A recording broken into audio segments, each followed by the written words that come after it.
Good evening. I'd like to call to order the City Council meeting for the City of Highland Park, Illinois, Monday, July 17th, 2023. Will the clerk please call the roll? Councilmember Ross. Present. Councilmember Hubler. Present. Councilmember Tapia. Present. Councilmember Littlewer. Here. Councilmember Stone. Here. Councilmember Bloomberg. Here. Mayor Rotering. Here, we have a quorum. All please rise for the Pledge of Allegiance. I pledge allegiance to the flag of the United States of America and to the republic for which it stands, one nation, under God, indivisible, with liberty and justice for all.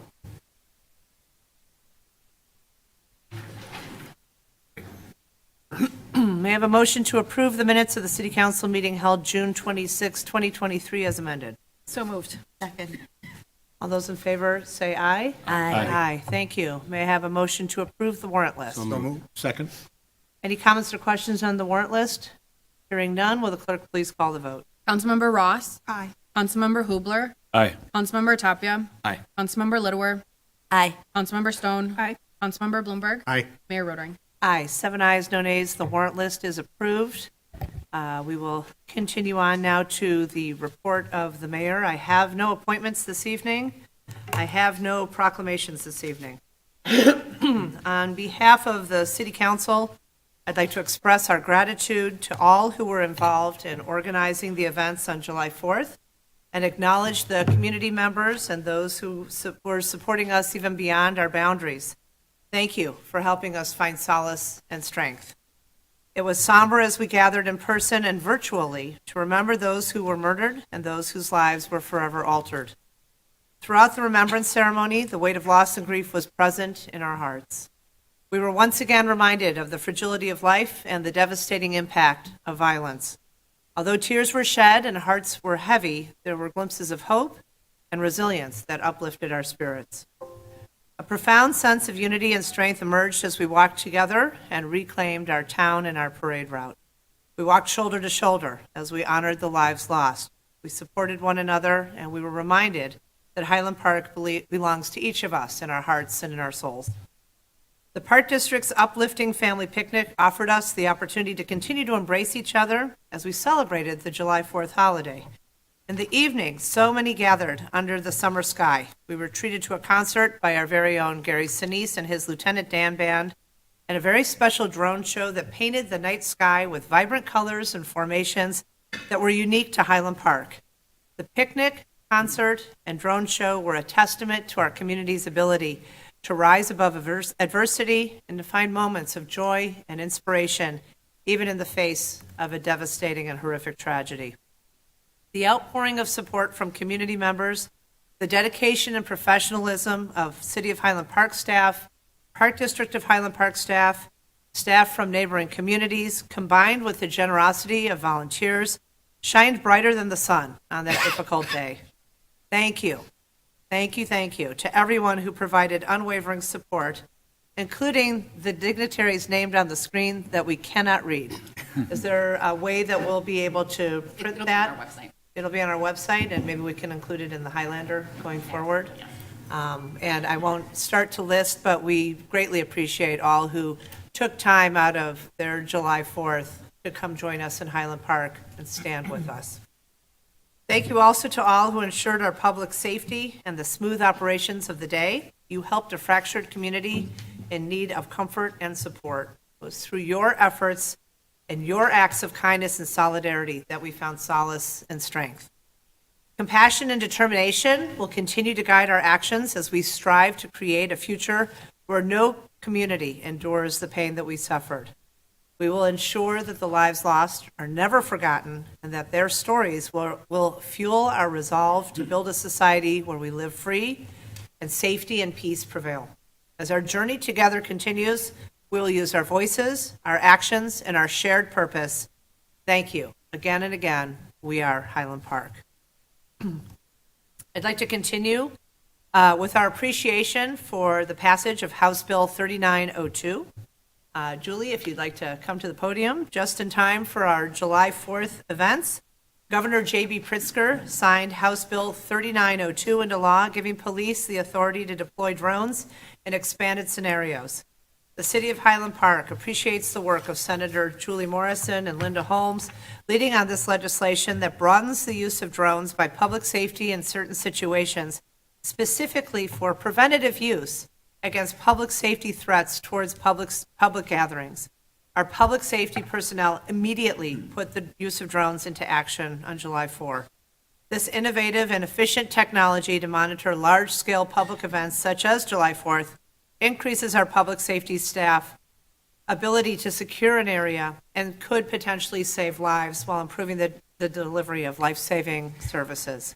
Again, our sincere thanks to Senator Julie Morrison and to Linda Holmes for their leadership and countless hours that they invested in making this bill a reality.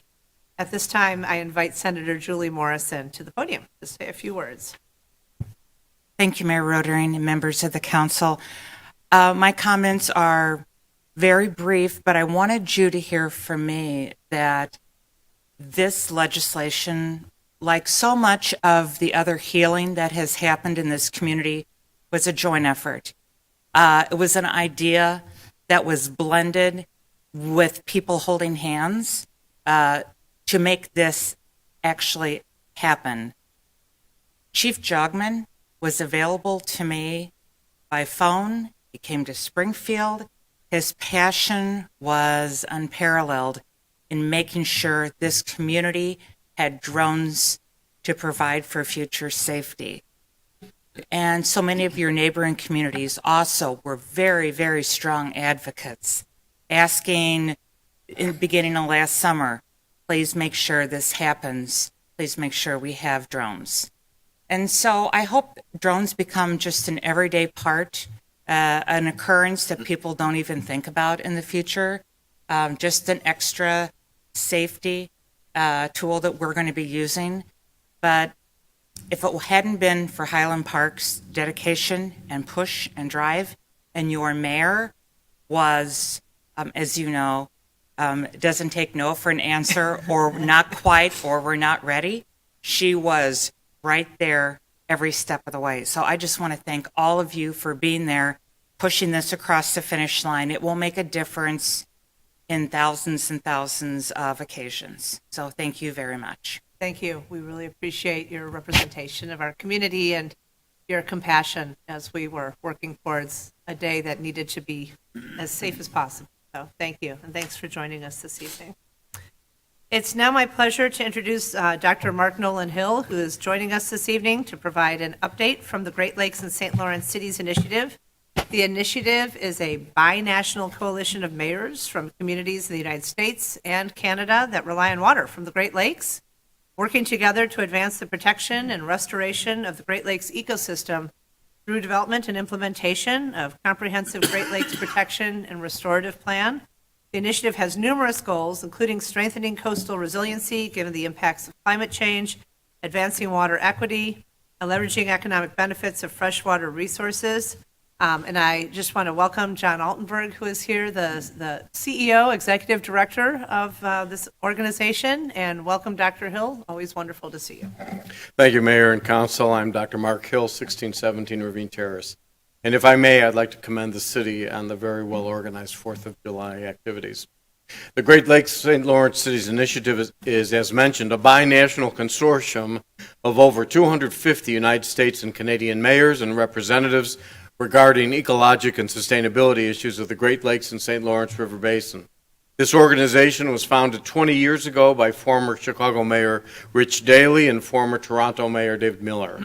I am the volunteer and de facto representative of Highland Park, and because of the nature of mayoral fluidity, I'm the only one in the organization that has actively participated every year and at every meeting since its inception, and I yearly present to Mayor and Council. I'd like to acknowledge, as Mayor did, our President, John Altenberg, who is kindly here today. Thanks, John. Of note is that Highland Park was awarded the prestigious WEGI Award for Sustainability by the organization some years ago, and I was privileged to have presented this to the organization. Highland Park is the only city in Illinois to have ever received this award. And the organization has continually facilitated and been engaged with the National Middle School Program Project Citizen regarding civic education, which I enjoy coordinating. I've had the privilege of presenting the Highland Park Middle School student programs on their behalf at several meetings.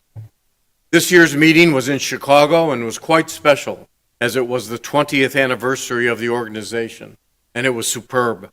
The primary focus was that of climate action, protecting and perfecting your city's plan. There was a plethora of prominent and well-known dignitaries of Canada and the United States presenting and stimulated much thought. And as a Chicago boy, I was particularly pleased to hear the presentations of our Chicago Mayor, Brandon Johnson, and our Illinois Governor, J.B. Pritzker. Of particular interest and fascinating to me personally was the private guided tour for the organization of the Chicago Jardine water purification plant. Perhaps mayor or council have done this. I was overwhelmed by its comprehensive complexity, attention to detail, and of course, its massive multi-level structure.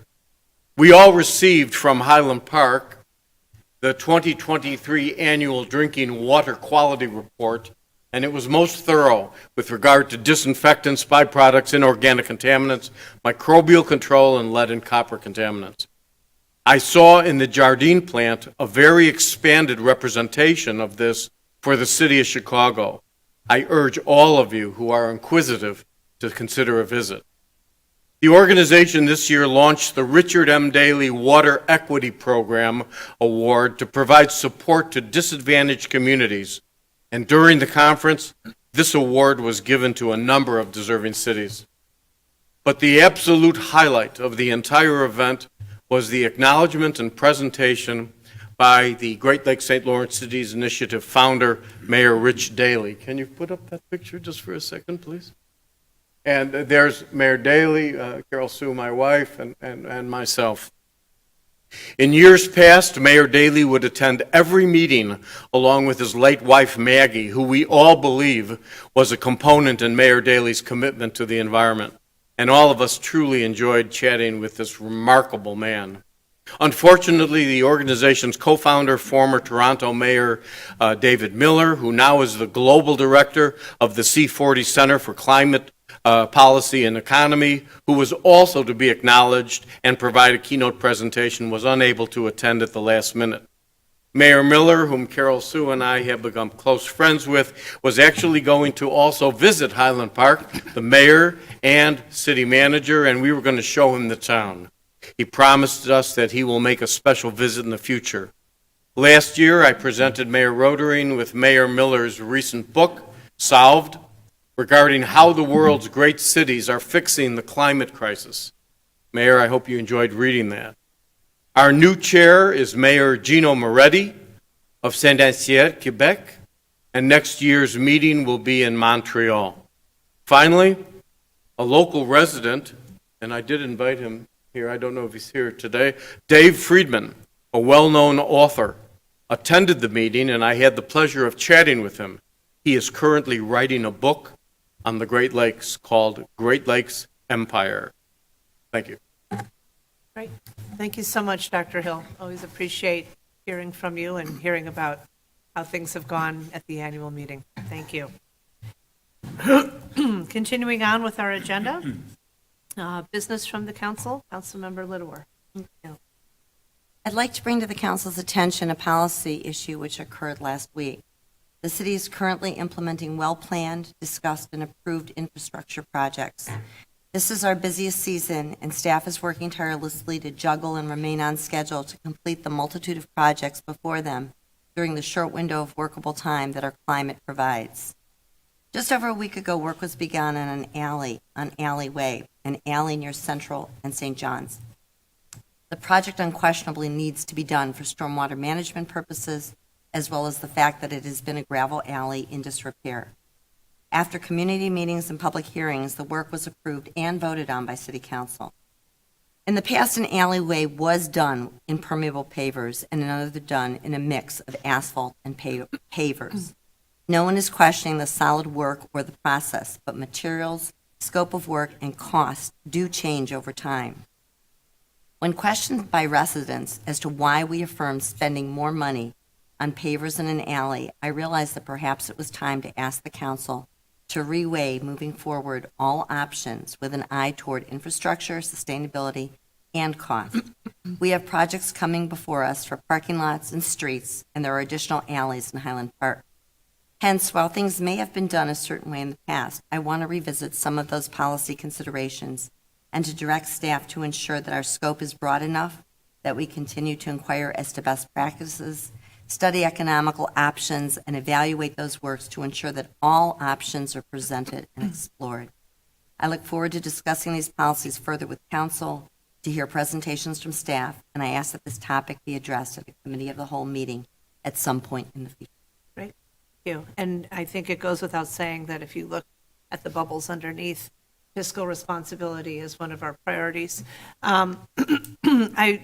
Public Works Director Ron Bannon, if you could just come forward, if you have a few minutes to just sort of share with us how the decision-making regarding materials for these types of paving projects are made. And my understanding is that while we looked at net difference in costs kind of back of the envelope earlier in the conversation last week, there was a circle back of how we needed to add in other costs related to drainage and stormwater management that hadn't been accounted for in that first kind of go around, that first back of the envelope net calculation. So, I recognize and agree. We're always happy to have a further discussion about how certain decisions are made, and we will be taking a deep dive into our capital improvement plan when we're finishing up the budget, looking at that, I believe, in September, October? August 21st, so even sooner than that. But if you have just, 2 or 3 minutes tonight to sort of share with us sort of how the decisions are made regarding moving forward on projects. None of us up here are specific civil engineers. We got one engineer, but I don't think he's civil, right? So Mechanical. yeah, mechanical. So he can help you dig, but I don't think he knows what to put under. So if you could just sort of run us through that, I'd Sure. appreciate it. So I think in regards to the alleys, so I know several years ago, staff was tasked with developing or identifying areas where we could apply some sustainable options.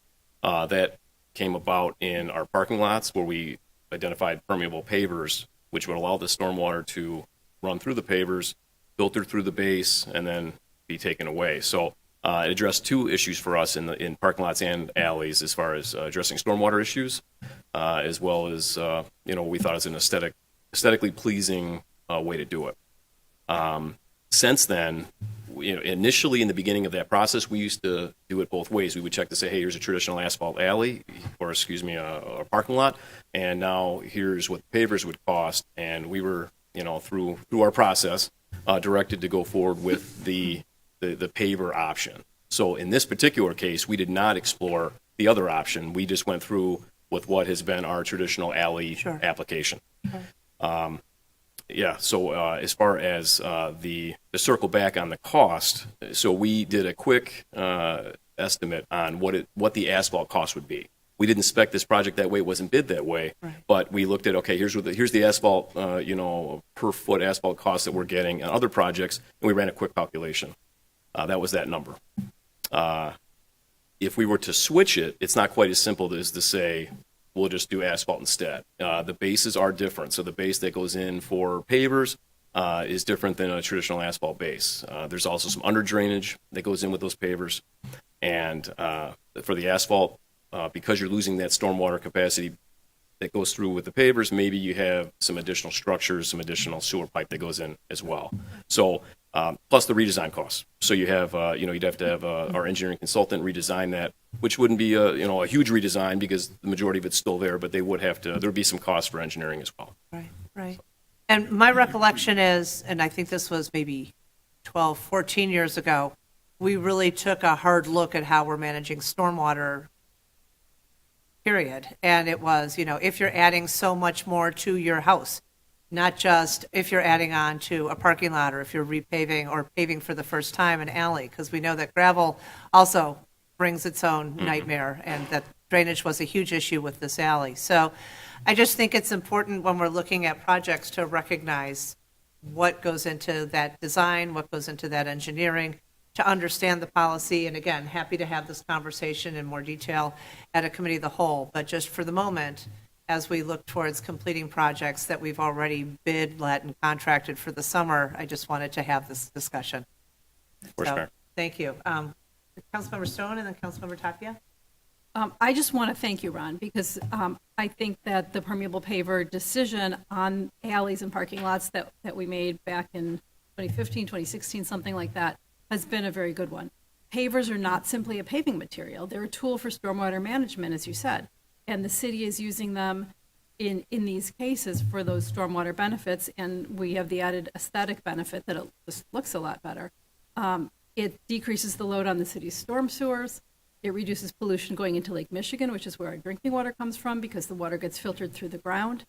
And alleys have less traffic than roads, so they're a perfect place to use permeable paving. So I appreciate the efforts that have been made in that regard. I'm not really interested in looking into this again. I think that's the job of the staff to determine what the best material is to use.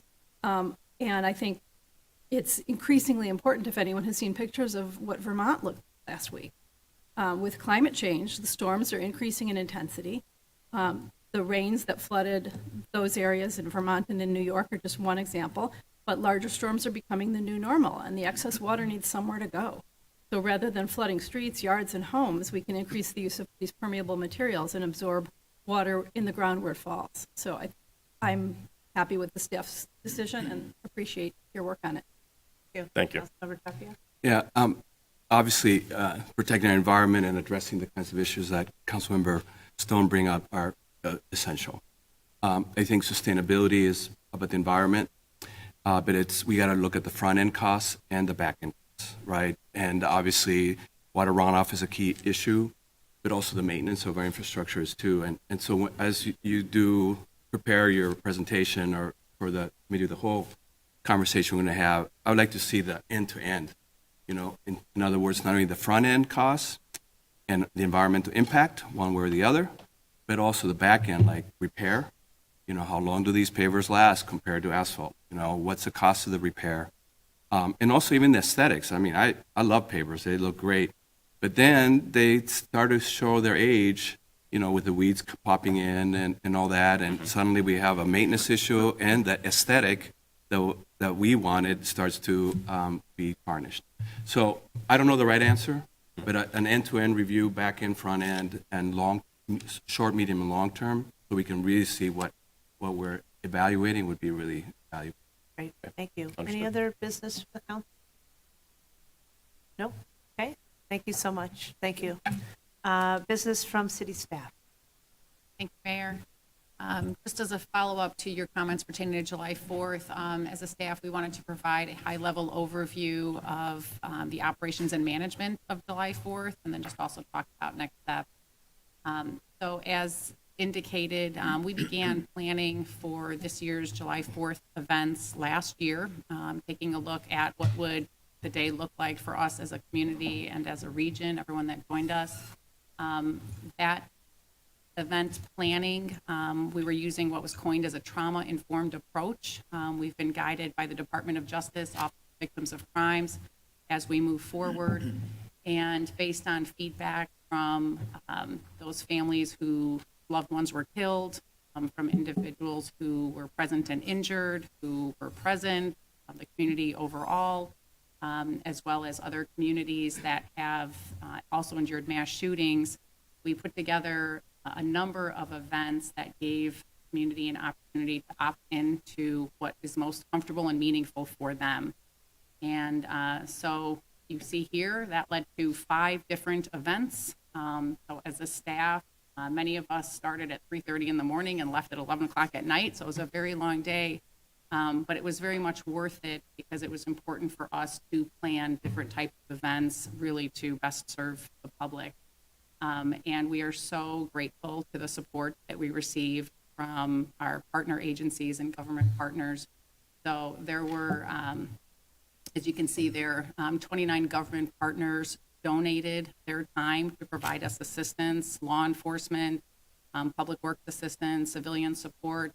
We had 36 partner agencies, and then you can see them also listed here, and they provide very different roles. They may have provided water service. We had 42 people that were part of a crisis response team if individuals needed assistance.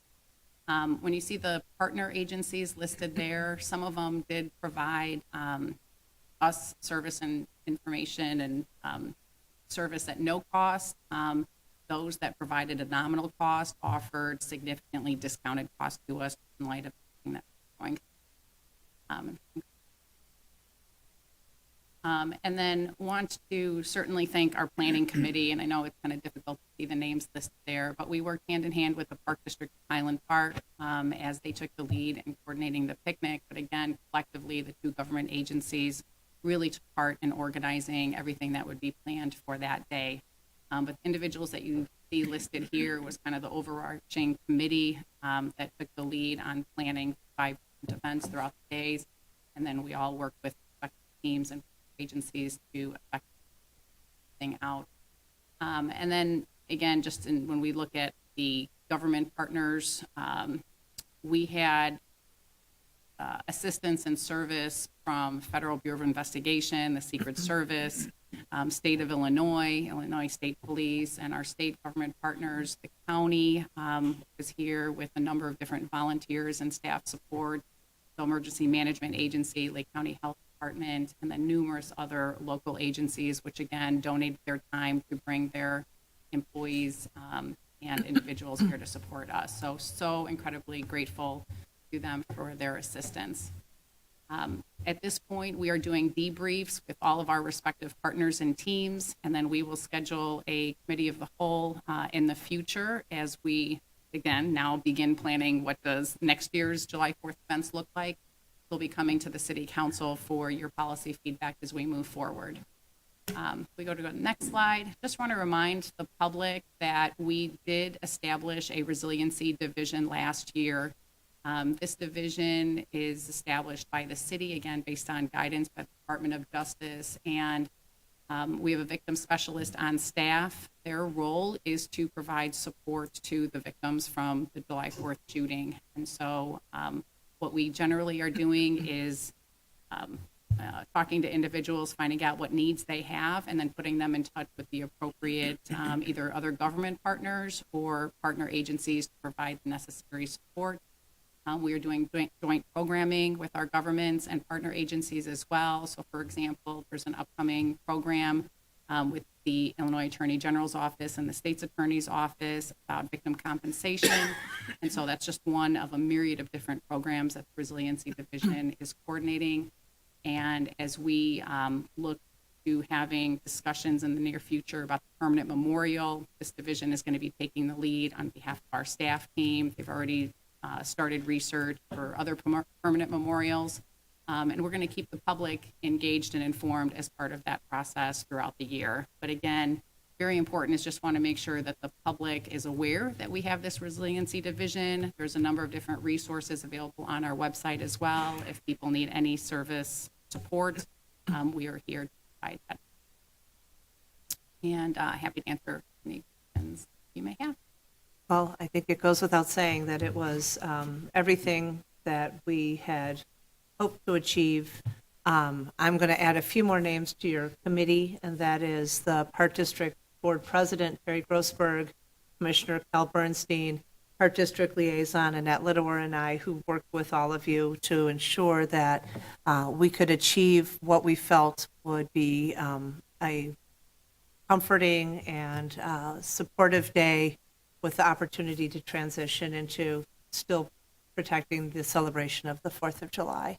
And great appreciation to my council colleagues for their support on a difficult day, as well as Michelle Holloman and Adam Stolberg and Dan Kaufman, prior council members, Alyssa Noble, all who were strength and support as we walked together. So greatly appreciate everybody's partnership. And I just offer a round of applause to you, Gita Newkirk, because I don't know if there are 5 of you or 10 of you, but you were an amazing person. I will confess, she did have an air mattress in the office because there was no way she was going to stay standing all the way through that last drone exhibit. So, bravo.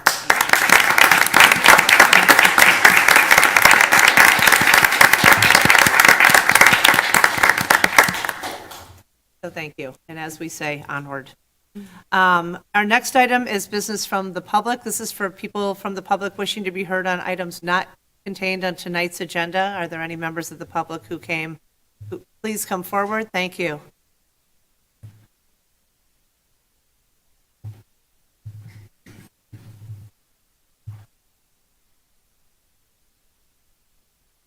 please state your name for the record, and please know that we provide 3 minutes for public comment. Thank you. Thank you. My name is Peter Mordini. I live at 1853 Sheen Court, Highland Park. I'm here with my family and my neighbors. As all of you know, the councilman's my struggles in life. But the problem we have with the developer in the past, starting with my parents, who made colossal mistakes. Now with me, I'm speaking today on behalf of my family because there's another colossal mistake here. That we are suffering mentally and physically from 36 commercial noise-polluting AC units. All of our bedroom windows are 20-some feet away from these units. They were somehow approved, I understand that, but they have to comply. Individually, they are pulling out 87 decibels times 36 units. That's equivalent to 36 lawnmowers running outside of our house 24/7. It's like an idling freight train. Had officers over the house that felt so bad, they said it sounds like a giant hornet's nest. Even in the winter, they run, because when it gets too hot in the unit, they kick on.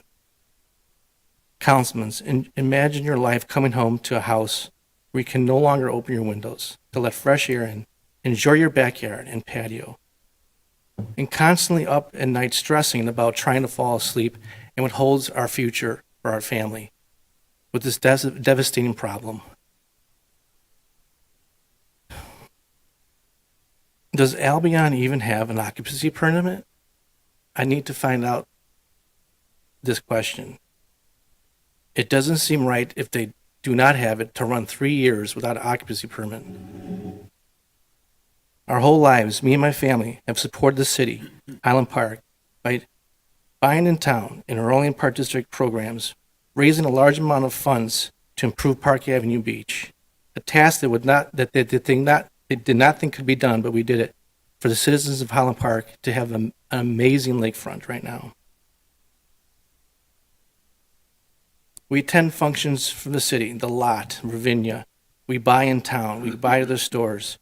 We support a lot of things in town. We work for Highland Park High School, me and my wife. We supported the victims. We donated to them. We even campaign to support our councilmen up here. We spend a lot of time in this town and try to be model citizens. We don't understand how this can go on for 3 years. The suffering, the pain. I'm depressed, not because of me, because I have to look at my family, what they're going through in our town. We try to be model citizens.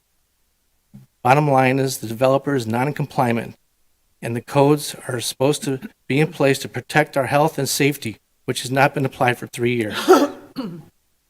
Thank you, I'm Mr. standing here. I believe the developers have more power than us.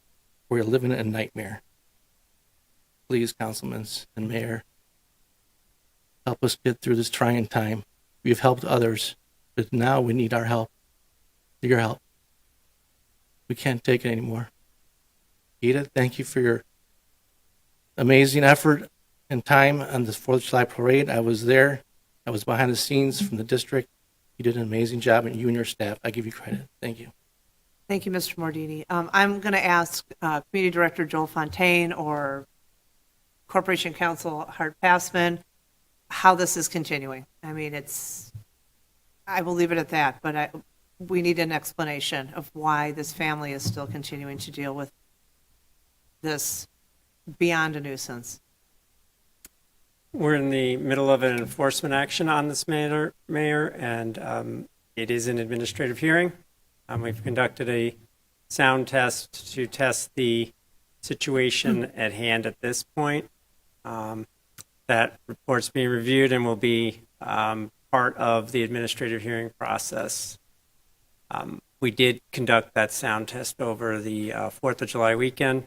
The developer has installed, initially had none, and has installed several mitigation measures. Upon last year, had installed sound deadening on the fence, additional landscaping, and 9 what are called sound mitigation louvers on the air conditioning units. There are more than 9 units on that side of the building. Their consultant had thought that that would be sufficient. It wasn't. They have now installed, as of March, April, a total of 21. So 9, and then they added additional to get to 21 louvers on the air conditioning units. Still not the entirety of the building. It's the first 3 floors of the building. We've then subsequently tested, and we're finalizing that report, and that'll be made part of the record and will be part of our administrative hearing process as to findings of liability and other enforcement matters, including fines potentially regarding this issue. If not in compliance, the applicant will have to, meaning the property owner of the building, will need to employ additional measures until compliance is achieved. I need to have more of a sense of urgency. I can't understand how this has been going on for so many years, and now we're just sort of waiting. It's the 17th. If it happened over the 4th, it should have happened 2 years ago over the, like, I just can't understand how this has been going on this long. If we have enforcement, then we need to enforce. And if we have some sort of action that needs to be taken, then that action needs to be taken. So who can give me a timeline? We can't turn the clock back, but we certainly can say enough. So where do we get to enough? Because I feel like the Mordinis have been going through this for years. We keep getting explanations and studies and this, that, and the other thing. Enough. So how are we going to fix this? And I don't mean to shoot the messenger, but you're enforcement, right? At the end of the day, your department is who Correct. enforces our building code. So if we're not meeting that code, what's going to be done to make sure that another summer doesn't go by that the Mordinis are dealing with this noise pollution in their face? Yeah, I can offer, and I know Director Fontaine is neck deep in this one, Mayor and council members. My understanding is that the next administrative hearing on this matter is this coming Thursday, So in 3 days? July 20th, correct? As with every code enforcement matter, if there is a violation present, then the hearing officer has the ability to issue fines. And certainly, as with other enforcement matters, if a property owner that is found liable does not then make corrections to avoid future violations, the city has a number of tools at its disposal. Among them are repeated citations and fines. We can also examine whether this is a matter, and I don't want to promise this because it's going to depend on what happens at the hearing, but we can obviously take something up to circuit court in Waukegan. The hearing officer has certain authority. It is usually a more efficient process of getting action, but sometimes, as I know the council is aware, sometimes we need to employ the services of an actual judge. Now that's slower also. So we're in hearings now. It may be resolved as soon as this Thursday, which is to say we may have a finding of liability. And if not, we can evaluate all of those judicial options to try to get to the quickest resolution possible. So if we have a finding of liability on Thursday, do the Mordinis get like peace on Friday? How does this get resolved? Mayor, first off, there'll be a continuation on Thursday so that the report can be finalized, and it'll be back at the next administrative hearing. When's that? The next first meeting in August, I believe, is the 15th or the 10th. I mean, we need a better answer, and I understand process and I understand rules, but I also understand why we have enforcement in place, and I just cannot understand how this has dragged on for so long. It's just, it's not fair, and they're members of this community, and to their point, why are we still having this conversation 3 years in? I'm looking for an answer. It can't be just like looking at each other and saying it's the process. Like, what's going to happen to get this fixed? And I will call on you, and I will call on you, but I just am like, how did we get here? And how are we going to fix it? I see you. Yeah, Mayor, we've got to present to the hearing officer evidence sufficient. You're right. We can't turn the Why are we clock. continuing, by the way? Why are we having a continuance if we're Because we have to telling me? finalize the report on the study that was just done. Why is it taking so long to finalize the report? I mean, it's either They noisy or just it's did not. this study. It's what? They just did the We study obtained on the a 4th number- of July. We obtained several proposals from a sound study, from a sound consultant to conduct this evaluation. Okay. There are some consultants that are not even available. So this was the earliest that we could enter into a contract with this consultant, and pursuant to the contract, they have 30 days to provide a report. So we have been following up with them, but they did it. So we're reviewing their findings, and that Wow, boy. I'm with you guys. I can't understand why this is going on. I have several council members who want to share their thoughts. Why don't we start with Councilman Bloomberg and then Stone and then Tapia? Thank you. Before I share my thoughts, I wanted to find out, has an occupancy permit been issued? Not Yes, one. the occupancy permits have been issued, what you call conditional occupancy permits for the building, not a final, no, because of this outstanding issue among some others. Okay, I'm not sure what the legal ramifications are, but I'm not sure whether there was a way to withhold that, to limit the occupancy. Having followed this from the time that it was approved, there was nothing in the plans that was inconsistent with our code until the mechanicals were turned on and the level of the noise is inconsistent with our noise ordinance. There's no question about that. I've been in touch with the Mordinis frequently and communicated their concerns on a regular basis. I met with you and Director Fontaine and the developer at my request a couple of weeks ago. I think that the developer demonstrated what I could only describe as an inadequate level of cooperation. He made a decision based on the economics of having individual heating, ventilation, and cooling in each unit rather than putting mechanicals on the roof. I don't know whether he was aware of the level of noise that he's generated, but the cost is going to be significant, and he has taken the smallest possible steps at every point along the way to try to ameliorate the problem at precisely the moment that he's able to pass a sound test, and I find that unsatisfactory. My opinion is we should have insisted on an extremely aggressive solution that would have been highly likely to solve the problem rather than a limited solution which may have eventually snuck up on the issue. And that's one of the reasons this has taken so much time. Well, and more to the point, so you have a temporary certificate of occupancy, and then we allowed them to do a second project. Like, to me, that would have been a question right out of the gate, is if you're in non-compliance in your project, how do we allow you to then go again? That, I think, would have gotten their attention. Councilmember Stone. I think this has to be resolved before a month from now when it goes to the hearing. And I understand we have a process and it's supposed to go to the hearing officer, but maybe they need to turn off the air conditioning units in the meantime, if they're out of compliance, or maybe they need to install the noise control on the rest of the AC units now. 21, they put them on 21. How many units are in the building? There's 30. On that side of the building, there's 33 or Well, 36. Why are they not I mean, the doing it on Mordinis all are of saying them? there's 36 on that side of the building. They've only put noise mitigation on 21, and then there's another side of the building, and there's the middle part. Like, can we get these sound mitigation? I don't want them to have to pay a fine. I want them to spend the money to fix it. That's what we've been trying to do. And they won't fix it before the hearings? They have hired their own consultant, and they've been advised that this is how much they would need to comply. If that doesn't work, then they're subject to fines and other things that we just talked about. Can we bring this to the hearing on Thursday with the data that we currently have? Do we need a final report? Can we bring the draft report? We could. I mean, can we do that so we can at least get this moving? It's possible, as you know, our goal is to provide compelling evidence that will stand up on any possible challenge afterward, that there is a violation. If there is a violation, and I'm not saying that to be cute or funny, if there's a violation, we want to make sure the evidence is sufficient in the record, because we know that whatever the fix is, it's not insubstantial, and you know, we want the developer to be motivated to lay down its fight, put in whatever needs to be done, and move on. So there's a little bit of risk from a litigation strategy standpoint in coming forward with draft reports.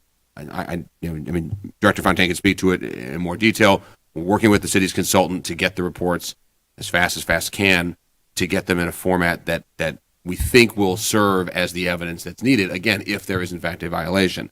We've heard from the director also that the developer is bringing its own consultant, who I imagine will try to refute the evidence. And so the goal is to try to get our report in as strong a position as possible, present it to the hearing officer, and see what the hearing officer ultimately rules. It is, you know, hearing officers, and in fact courts generally, they don't often meet as fast as anyone would want. And I know that that's not a satisfactory answer, but it would be disingenuous to promise anything otherwise. We can continue to work with staff. We can implore the hearing officer and advise the hearing officer how important this is to the city to resolve quickly. Our hearing officer tends to be very understanding and fair, I would say, if something is a little more of urgent need to try to move things along. So we can pull out all those levers as best we can. I don't know that we can promise that the report will be final or in a strong enough state to have a full hearing on Thursday. We don't want to cut off our noses to spite our faces, but we will move it along as fast as we can. And that's a commitment from staff and from our office. I'd like to ask for a weekly status. I mean, I think this council needs to know exactly what's going on, and even if there's a continuance, we need to understand why and what is causing the delay in resolution. Councilmember Tapia? Yeah, a couple things on the timing. As a managing consultant, I've been in the dilemma of being asked to hurry up a report sooner than the deadline. But there's times when I've been asked to give the report sooner than the deadline because of the urgency.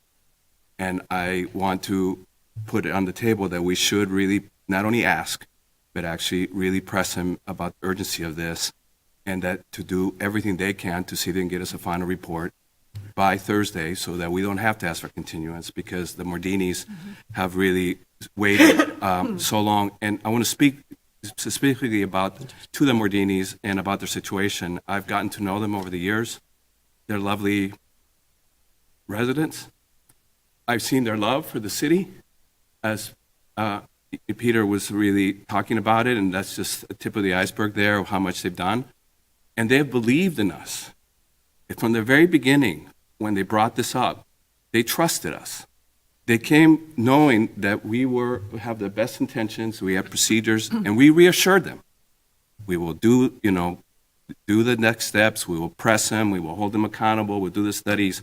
And each time they believed us and they waited patiently. And I've seen them over time really carry the burden and the cost of the emotional cost. And sometimes it's too easy for us in a bureaucratic way to say, well, things take time, you have to be patient, we're going through the procedure.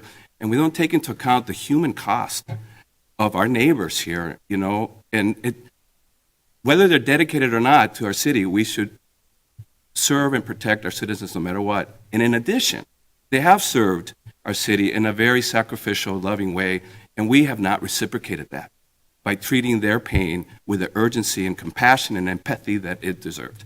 So I think it's up to us, the burden's on us to do whatever we can, as fast as we can, to address their need. I actually have a policy question, and that is, I think we need to have a conversation at a future committee of the whole meeting to talk about when we have leaned into development. We have said this is something we want to do to support our local economy, to give people breadth in terms of housing choices. But I do think we need to reexamine and talk about if there is a failure to meet the needs. And we've had several of these instances that have come up, and I won't bore you with the details, but I know you know what I'm thinking about. We need to say, at what point do these have to be resolved before we allow somebody to move forward with another project? I think that's got to be just very clear, that if you cannot comply with our laws, then you don't get to do another project in our city until you get it resolved. I just think this is unbelievable to me that this has continued to drag on. Councilmember Bloomberg and then Councilmember Littlewer. So the issue with respect to waiting for the report, there's already been a substantial period of time that this developer is not in compliance. Right.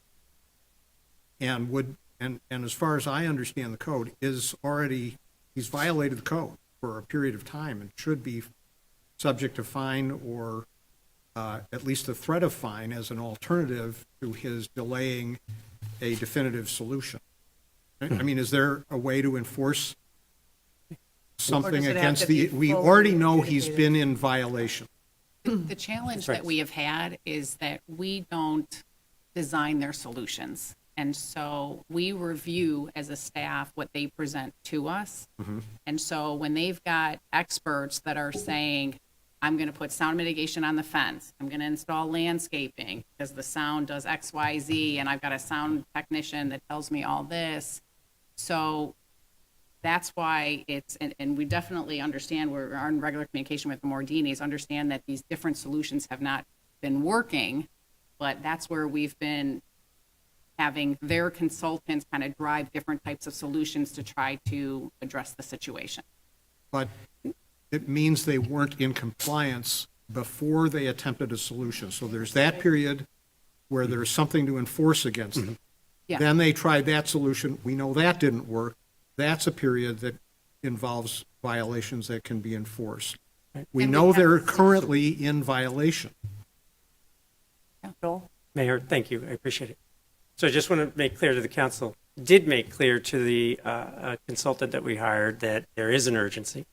Does have by contract 30 days. That's what he committed to. But he did submit a draft report earlier than that. He finished the study literally the 6th. And so we have a draft report. That's well ahead of the 30-day. We do need to look at it, as Attorney Passman has said. It is important that we make sure that that report is ready for administrative hearing. We will do that. We will try to do that as fast as we responsibly can so that we have the strongest report possible for those hearings. That is the evidence that will be used and carried through to wherever this goes, including additional court action if necessary. So it's very important. So I understand the urgency, but we need to do that. And so we did tell the consultant that. He has delivered early. And so there's something else that I want to say, please.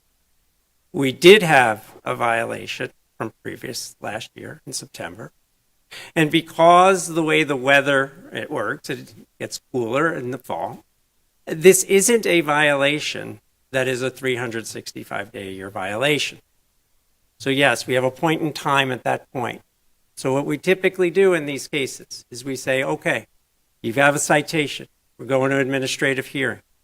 And we hold the final decision on that administrative hearing matter as a way to essentially help elicit a positive and responsive response from the violator. What do I mean by that? Well, the violation was in September, then gets cool out and there's no longer a violation. So we're not having an ongoing violation at that time. But what we did say is, you need to come up with a solution that's going to work, and you need to get it installed before it gets hot again. And so we said, hey, get this done by March, April next year before it gets hot again. That's what they did. They put 21 out there. Now, that was their design and their consultant. So they went from 9 to 21. And then we said, okay, we're going to test it again. We did not test it right away, Mayor, because it was too cool. We had to wait for summer temperatures. And so we did. As a matter of fact, our first test, which was in June, failed due to mechanical failure of the machinery. And I will tell you, I received a call from Mr. Mordini, who was concerned that it was not the proper temperatures, that it was too cool. Just so happens that that test failed for other reasons. So we did not, that did not yield results. So then we got out there on 4th of July. How did we do it? We looked at the weather forecast. We said, when's a good day? It's got to be a hot summer day. We've got to have that. So if you look at the weather, that's a bit of a juggle, right? So we did it as soon as we practically could to achieve the temperatures needed to say, hey, this is a hot summer day, and this is the time that we should be looking at this in terms of testing. And so that's what we did. Then I told him, please get the report done as quickly as you can. I know you have 30 days. Whatever you could do, can you do? And he did. And so now we're reviewing that report. We just got it. So that's where we're at. There is an urgency. That tries to answer the questions of why is there this time? That's why there's this time period that went by. And this administrative hearing matter, based on this test, will then say, hey, that last September you're out of compliance. We gave you this time to get into compliance before we decided on what the fine would be on that lack of compliance from last September. You're still out of compliance. That's going to affect the fine amount. And then also, there'll be new citations issued based on the test that we just conducted with the 3-day test, the 2-day test that we just did. And so then we will begin a new citation process, and those fines will likely recommended to be even higher as we haven't achieved compliance again. And so that will get ratcheted up in that fashion and form. I will say that the developer did, albeit I understand this is quite a bit of time, but he did do successive measures in response to the complaint and the realization that there was a compliance issue. They were insufficient, and we will then have to deal with that insufficiency. It is very frustrating. I understand that. I am frustrated as well. I've been out at the site many times, all hours of the day, as Mr. Mordini can attest to, and it is very frustrating. And so that's my report, Mayor, on this particular item and where it stands. We will be attentive to it, as is Corporation Council, and we will see it through. Councilmember Littlewood, did you want to say something? Just very quickly, on the one hand, I'm very grateful to Director Fontaine for explaining that time frame so that we understand a little bit of the lapse. But that's talking about measures that were taken between 22 and 23. I understand perhaps they've corrected over time. We're talking about 3 years here. We're talking about people who are exhausted. And I don't know what the measure is, and I don't know what the punishment, but frankly, I don't know what kind of fines we're talking about. How long does it take before you go into court and say, we need to do something? Right. These people are living under circumstances, look at them, there's no sleep. Yeah. Yeah, I mean, if anything, when you say they've put their trust in us, they're asking us to enforce this. I appreciate the efforts put forth in attempting to do that, but we're not living in that house. We're not sleeping in that house, and I feel we've really let them down. And so all I'm asking is that in any legal means possible, that we expedite this and take care of it. Right. Quick one, Mayor. Sure. As an engineer, which was pointed out earlier, it sounds like we're looking at, I'm not familiar with the situation, never been out there, don't understand that particular situation, but if we're looking at 36 units on the, I'm assuming, north side of the building. Correct. Yep. Each one of those condenser units can be the equivalent of 100 feet away from the actual HVAC unit. Have we looked at a real solution, a permanent solution that's guaranteed to work, of at least moving some of those to the roof? I mean, I could have an HVAC guy out there tomorrow to move one a day. They don't have the duct work. But no, you move the condenser unit off of what I'm assuming is either the ground or... So the way this system is set up, they're all in units for each unit. There's nothing on the You have roof. an outside There's nothing on the condenser roof. unit, correct? You have, They're no, individual it's units in the units placed and, in right, the wall Right. under the window. It's like a window unit, but it's in the wall. correct. Oh, okay. Okay, and I just want to be clear. The city does not design the solutions for the applicants. Right. We will enforce the code and issue fines, and if we need to go to the court. But even if we went to the court in this intervening time, they said that they would do additional mitigation measures that they thought, in good faith, their consultant thought would work. They were wrong the first time. Unfortunately, they're wrong the second time. The court would have made them do the similar thing, which is put in the 21, because that's the design that they have, and then we would see if it would work or not. And that's right where we are right now. And we will have to move forward in terms of enforcement to see to it that additional units are mitigated such that they come into compliance. Unfortunately, the design they chose was not a good one for this location. The mitigation materials that they've put on have helped, but have not totally solved the situation. So I just want to be clear, it has been a long time, but there's lots of time in there that isn't a violation, is what I'm saying. The winter months. So in terms Correct. of, hang on one second. Has this informed our building code going forward in terms of future development and plans to address HVAC noise issues with relation to nearby residences, or has it not yet been added to the code? Because it should Well, be. it is in the code, meaning that we do have performance measures in the zoning code related to sound. But that's a performance measure. It's not saying one cannot use these particular types of units in a building, because they are code compliant, if you will, but for the sound emanating from them per the zoning code. So from a building code perspective, they're used in other locations. I mean, these units are sold. But a question becomes is with the proximity and what distance from the receiver, meaning another household. There are other units in this community that are in the wall like this, and there are we don't have the same enforcement problem. We haven't had complaints, but there are. But the new building is not designed in this fashion. Thank God. Okay, well, thank you. The building does have Councilmember Ross? I simply wanted to say that for the Mordini's sake and staff's sake, I think I wanted to express as a new council person that I think that all of us at the dais are I think I speak for everybody, that we hold the same amount of concern for the Mordinis and the same amount of, I would say, outrage that they've had to endure this. And I just want to add my voice to that and hope that helps, push this along. And you should know that we will be talking with the developer directly and indicating, look, additional mitigation is needed now, Right. not 10 minutes from now, not some other day, now. Not in a year. Now, Not in exactly. a quarter. Yeah. ASAP.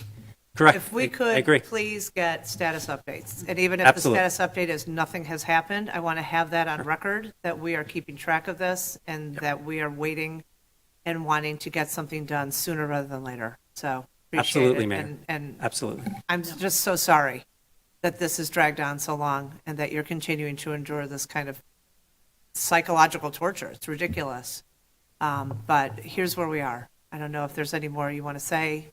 Jody, it looks like you're up. Sure, come on up. Absolutely. If you could say your name again into the record. Yes, Jody Mordini, 1853 Sheehan Court. Additionally, I mean, it does happen all year round. It's not just in the summer. And even if you have 2 or 3 on, like, it's still noisy. Right. I mean, I've taken numerous on my phone. And I mean, if you ever wanted to hear it, I mean, literally just sitting outside in our backyard. We can't enjoy it. We can't open the windows. Right. So it's not just in the summer. I mean, of course, in the summer, more on, but it happens even in the winter. Wow. Like, they'll kick on in the winter too. So I just Thank wanted you. to kind of reiterate that. Thank you. All Okay. right. We will Thank you for be your time. continue to be in touch. Can I ask a quick question Sure. before you leave, Jody? Yeah. Would it be helpful if we ask at the administrative hearing to get you a few nights in a hotel so you can get some sleep? Should that be part of the fine? I mean, that would be a little. We have an older dog. I don't know how that would work, but I just thought I would just Yeah, ask, no. because that could be included in the administrative hearing if that would be something helpful. But Right. it sounds like the dog. yeah, I don't know if that would be. Okay. They need Well, to we're gonna- fix this and they need to Yeah, fix we're going it. to try and get it fixed. But I Permanent. mean, that's the main thing. We Right. just want peace. We want to be able to sit outside. We want to open our windows again. I mean, Enjoy your too home. long. We want to Yep. enjoy our home. We love our home. We don't want to move. We love where we are. We love our community. So Absolutely. We're life Right. longer. So. Thank All you. right. Thanks for your time. Thank you. Hi. I didn't prepare anything for this evening, but through the discussion, I'd like to Please make state a couple your of name. comments. I'm Louise Conway. I live at 1863 Sheehan Court. I am the immediate neighbor to the Mordinis on the north side. And I appreciate very much the understanding that this issue needs to be addressed now with urgency. From the beginning, when this matter became an issue for us, we met with the city. We've had combination meetings with the city and the developer to come through to express the need for a solution. And as you've understood this evening, it has been a long, drawn-out process. There, as stated earlier, there's 36 units. The first solution was to put some baffling on a fence, which I'm not an engineer, but even I know it was a waste of time and probably money, because the fence is probably about the height of their bedroom windows. So that wasn't going to help. And then the solution was to do the 9 units, then the 3 floors. But the building is 5 stories high. My home sits a little higher than the Mordinis. It's a multi-level home. The Mordinis is a ranch. And so what's happening with the upper units, again, I'm not an engineer, but I've been told that the sound hits my house and bounces off and then bombards the Mordinis. So they're getting it from both sides. These solutions, up until now, it seems, and I believe it was Mr. Bloomberg, I think I've got your name right, You do. indicated that there was just a slow process with the developer to get things done, and that's what I feel. They're doing the bare minimum to appease the city, and it's not working. We know that even one unit running is out of compliance. So it's terrible that this family has had to go through that. The neighbors have too. We've all come to these meetings and supported the Mardinis, complained about the noise that we're hearing. Nothing to the extent that the Mardinis are going through. But this building, it should have been understood from the beginning. It's a 5-story building that abuts directly to a residential neighborhood. That's why the city had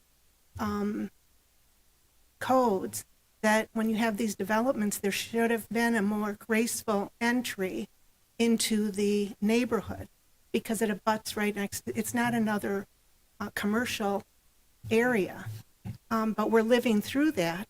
We understand development has to happen in Highland Park. We've all been lifelong residents here in Highland Park.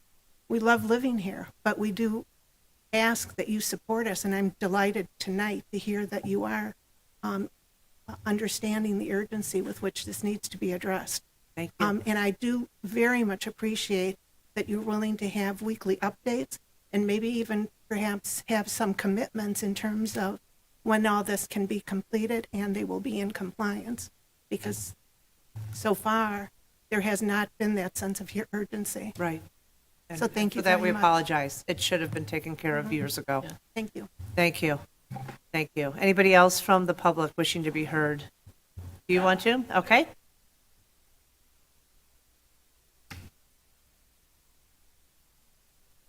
My name's Josh Harris. I live on St. John's between Maple and Vine for 31 years now. Another 35 years on the North Shore in Wilmette.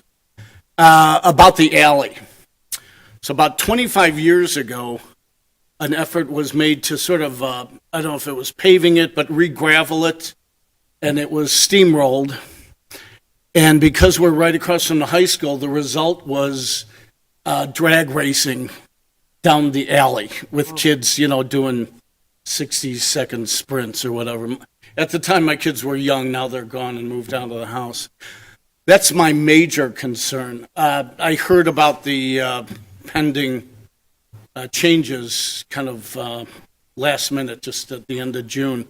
There was something left in the mailbox. But it's kind of a done deal. I mean, to me, it's an alley.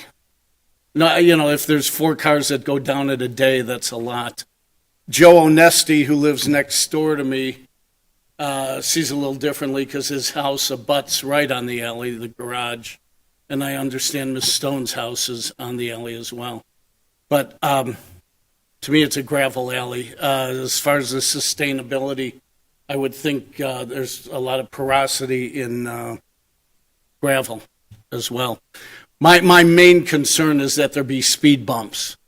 So that, we're right across from high school. That's what high school kids do.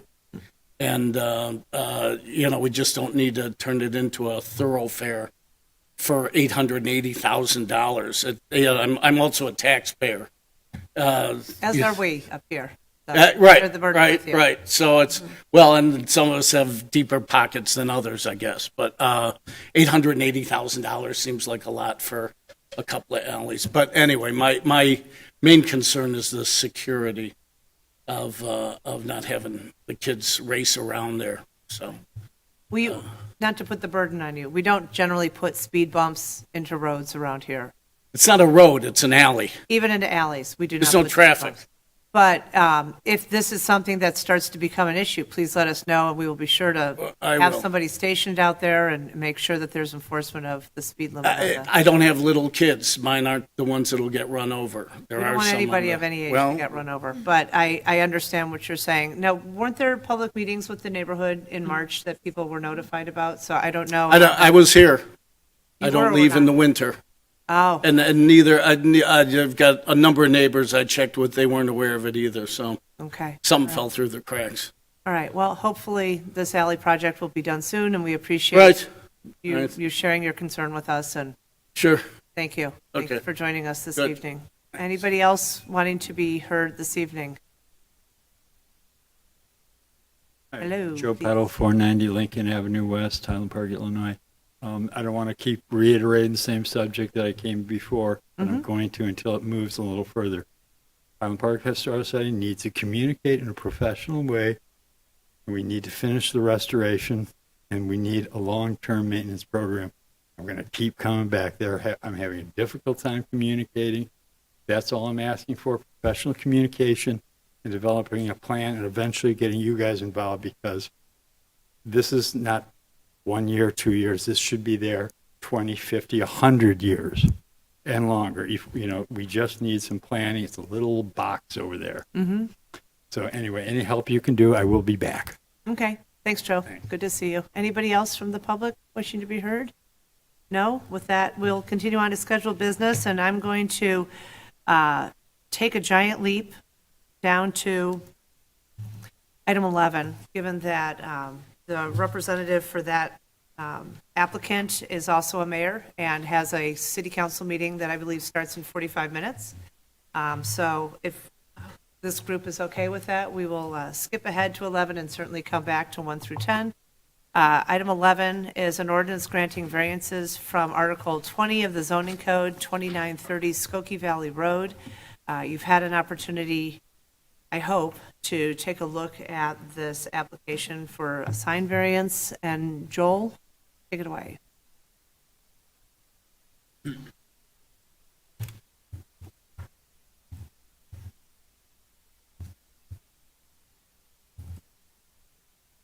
And I'll note to the council, we did receive a copy of the email from a resident related thereto. I hope you all had a chance to read it.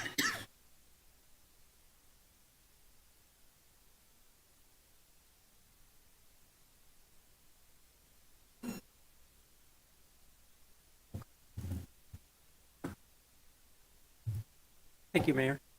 This item is a variance request from Article 20 of the zoning code for the Lexus dealership at 2930 Skokie Valley Road.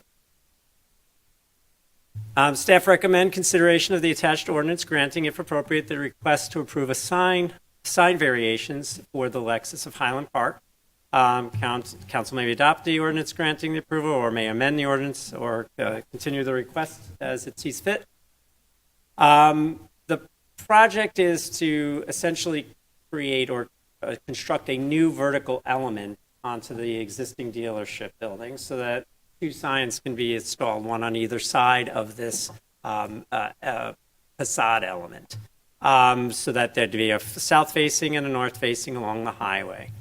The location of the vertical element, is shown here in red. It's not to scale, but it kind of gives you an idea relative to the site, and there's the building on it, what we're talking about. So there'd be this facade element.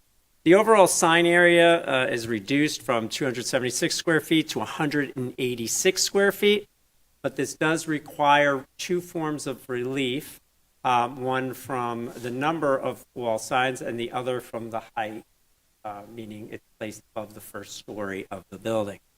So here's another view of the vertical wall element in relationship to the existing dealership. So looking at this elevation here, you can see that new facade element, and you can see on it the Lexus symbol to the right. It gives you a sense of the size of the facade element relative to the sign.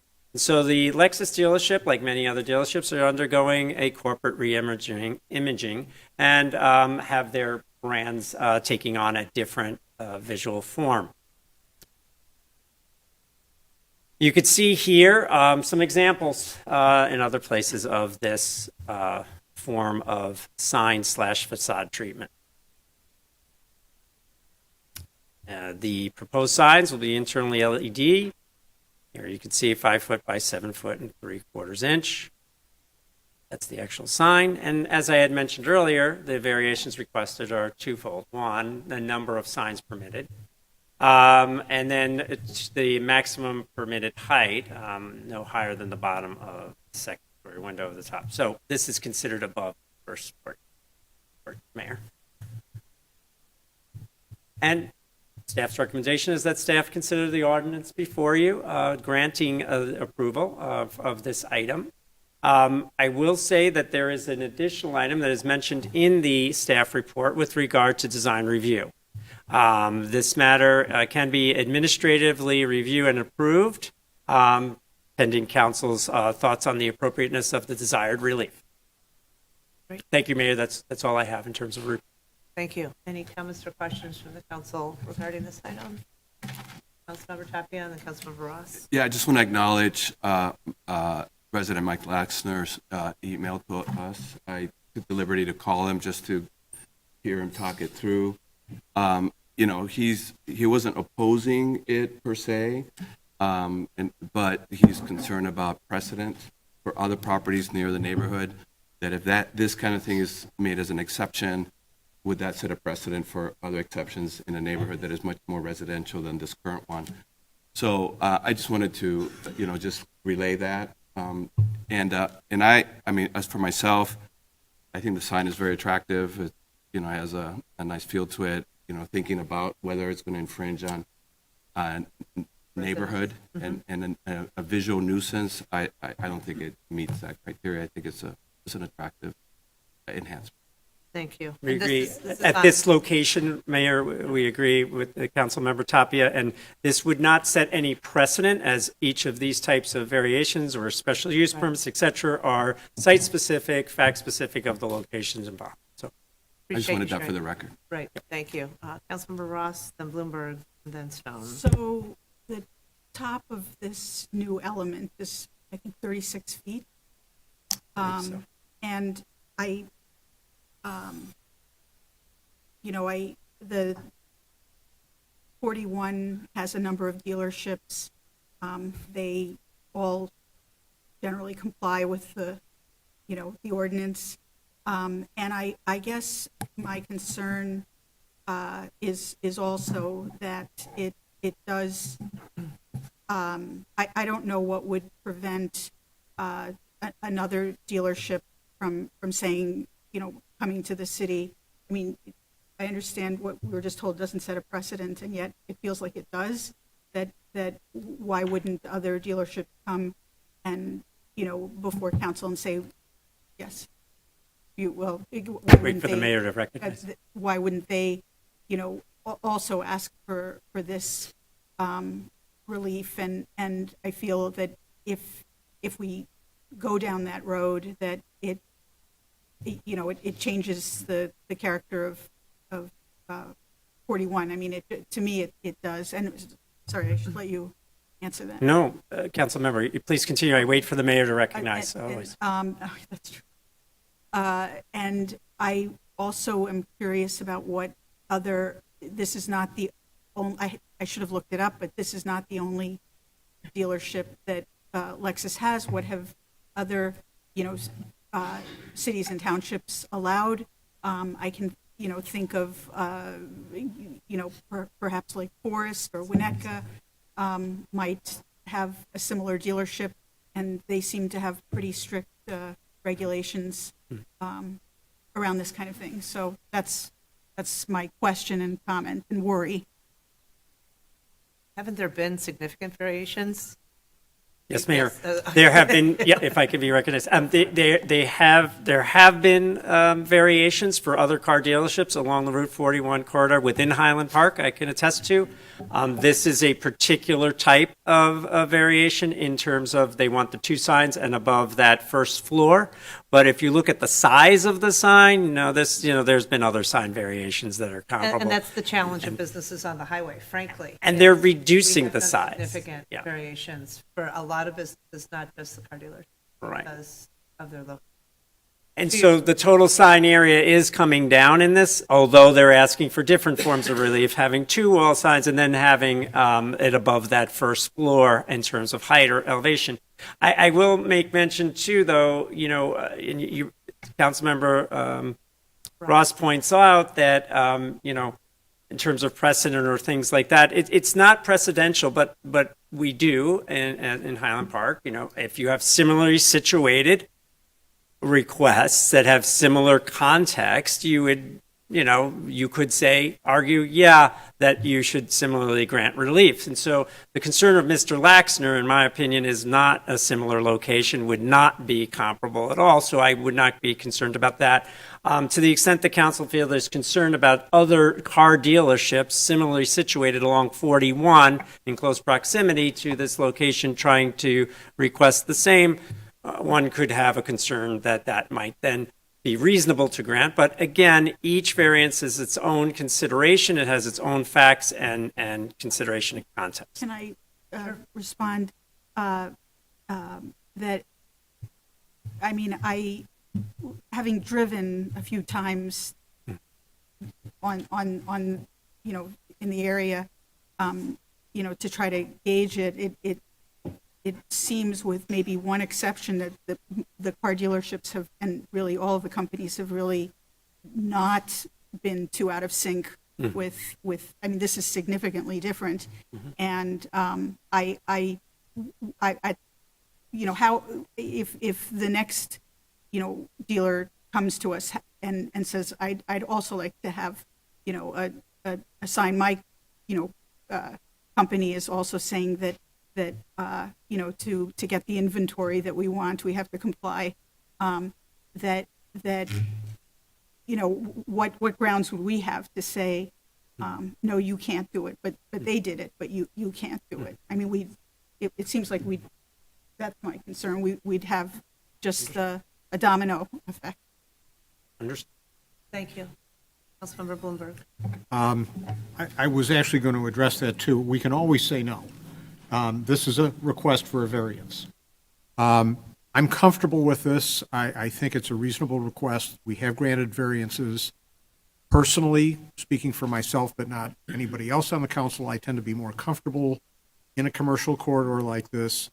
I acknowledge Mr. Laxner's concerns. Some of that was discussed at the time the site near him was being talked about.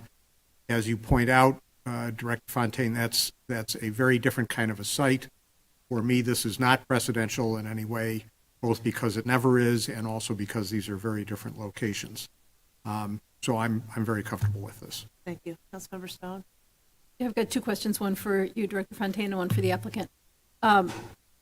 If this building were higher, the sign is not requesting a height variance, right? The building could be as high as the sign is proposed to be. Yes, the building can go that high. Yes, it could. So it's just that we don't allow a sign above the first floor of a building, but we would allow the building to be as high as the sign is proposed. Correct. Okay, great. And then question for the applicant. I'm assuming based on this design that it can't be lower, right? It has to be above the first floor. That's the design of it. Is that right? Well, that's true. So let me first introduce myself. My name is Dan Shapiro. Thank you for accommodating the schedule tonight. Do very much appreciate it. Yes, that's true. And we've tried to provide you with the information as well as, to your point, Councilperson Ross, there are many other Lexus dealerships, both locally and nationally, that have similar signage. And we try to offer that as additional information to show what we hope to be a compelling reason to allow for two modest variances for this signage on this 4-acre site. As you know, this Highland Park Lexus has been in the city for 35 years. With me tonight is Martin Duda, our architect, and owner Alan Nusnell. So I just thought I'd introduce them for you for tonight. Great. Director Fontaine gave tremendous report, so we're here and available for any questions you may have. Sounds good. Any other questions? Okay. Councilmember Littlewer and then Councilmember Hubler. I just wanted to say, the Porsche dealership, the Audi dealership, they've all changed their facades and they've complied with national requests because they are companies that have done that. I don't think this is at all out of the ordinary. Number one, to Councilmember Bloomberg's point, each variance is considered on its own merit, and whether it's through PDC or through this council, we have the right to deny it. When you look at a highway as compared to Mr. Laxter's concerns, inside from the highway, it's a very different view. You're flying by on 41. We're not flying, we're driving the right speed limit, and they're set back properly. It's a much quicker view. then if you're in a neighborhood, and that's one of the reasons this council considered buffers and ways to go into a neighborhood gracefully from a commercial property. And that's why a variance would be judged, I think, more harshly if it's in bordering on the residential neighborhood versus on the highway. So I'm fine with this, and I think it's a beautiful display. Councilmember Hubler? My comment was just quick that, Audi has a double-sided vertical sign, almost very similar to this, and Porsche has a much larger sign. That's not that much different. So this seems very much in line with what is being done. So I'm in favor of this. Right. Is there a motion? Am I like to say that I sense that, I hope it's okay to say that a majority is probably going to be supporting this, and I think just for the sake of it not looking, like we universally will, approve approve such a variation for other dealerships, that I'd like to explain my vote in advance, that I am concerned that there be something that slows down a dealership in the future from just saying again, well, the corporate says that the sign has to be 40 feet high. And I want there to be something on the record, I guess, that suggests that the council will not just, will put some thought into, not that the council isn't putting thought into this, but that it isn't just a quick vote. Sounds good. Thank you. So, can I move? Sure. I move that we take a vote on this and we approve it. Sounds good. Second. You go ahead. Great. Will the clerk call the vote, please? Councilmember Ross. Nay. Councilmember Hubler. Aye. Councilmember Tapia. Aye. Councilmember Littlewer. Aye. Councilmember Stone. Aye. Councilmember Bloomberg. Aye. Mayor Rotering. Aye, 6 ayes, 1 nay. Item 11 is approved. Go have a lovely meeting. Say hello to our friends in Deerfield. Thank you. But don't fly down Deerfield Road. Yeah, be sure to follow the speed limit. Thank you. You've got time. You're good. Okay, so items 1 through 10 have been grouped together for omnibus consideration. Items 2 and 9 I've been requested to pull, so I'm seeking a motion to approve items 1 and then 3 through 8 and 10. So moved. And Mayor, 7 is as amended. 7 as amended. Wait, I'm sorry, what is the story with 9? We're pulling 9, we're pulling 2, and we're voting on 1, 3, 4, 5, 6, 7 as amended, 8 and 10. Second. Yes? Yes. Did we get the motion with the amendment? Yes. I believe the motion was made. I heard a second, and the motion was made. Correct? Tony made the I motion. made the motion. Oh, all good. Second. Okay, over and Right. out. So, any comments on any of those items? Any from the public? Will the clerk call the vote? Councilmember Ross. Aye. Councilmember Hubler. Aye. Councilmember Tapia. Aye. Councilmember Littlewer. Aye. Councilmember Stone. Aye. Councilmember Bloomberg. Aye. Mayor Rotering. Aye, 7 ayes, no nays, and items 1, 3, 4, 5, 6, 7 as amended, 8 and 10 have been approved. Item 2 is an ordinance amending various sections of the Highland Park Code of 1968 as amended regarding the use of leaf blowers. This is an omnibus item, but I believe there is a request for an amendment. Yes, Mayor. So a couple of elected officials had requested an additional amendment to the ordinance that was presented in the packet, and that amendment sets forth a ban on gas-powered leaf blowers with the effective date, in essence, of January 1, 2027. So there was an additional ordinance that was drafted by legal counsel based on that feedback. It also includes a provision within the ordinance that formally in 2026, we would undertake a formal review process, have a discussion at a committee of the whole, so the city council could review the potentially forthcoming regulations, consider any new technology advancement, consider impact on a total ban. and then either make a confirmation or a change in that local policy at that time for that upcoming year. By enacting that ordinance, we would include that provision of a ban as part of our public communication. And of course, regularly, similar with all these things, on an ongoing basis, we'll review and evaluate the impact of policy. And so I just want to thank those on the council who are aspirational in our goals in terms of what we're trying to achieve, diminishing noise pollution, air pollution, increasing greenhouse gases, and so forth. I do know that in the report, I cannot remember who it was who said, there are concerns that the technology isn't quite there yet. And so on one hand, I appreciate what we're setting out as a goal. On the other hand, I kind of want to throw in a dose of reality and say, if we can get there in 2026 with our review of the data and the technology is there, I know I would be supportive of that, but at the moment I have concerns about setting a very bright line in the sand without knowing that it's even feasible. And I recognize, again, we are Highland Park. We like to be at the front end of being progressive in what we're trying to achieve, but by the same token, we also need to be realistic. So that's sort of where I'm landing. Councilmember Bloomberg, who is on the working committee, task force, Yes. whatever you called yourselves. Yeah. And then Councilmember Hubler, but Councilmember Stone had her hand up first, so. I'd rather hear from She wants to hear the from member you of the first. task force first. Okay. All right, so Bloomberg, Stone, and then Hubler. Thank you. So I really appreciate what you are saying, and I feel the same way. I think it is important to me to have a definite, specific date by which we are seeking to ban gas-powered leaf blowers.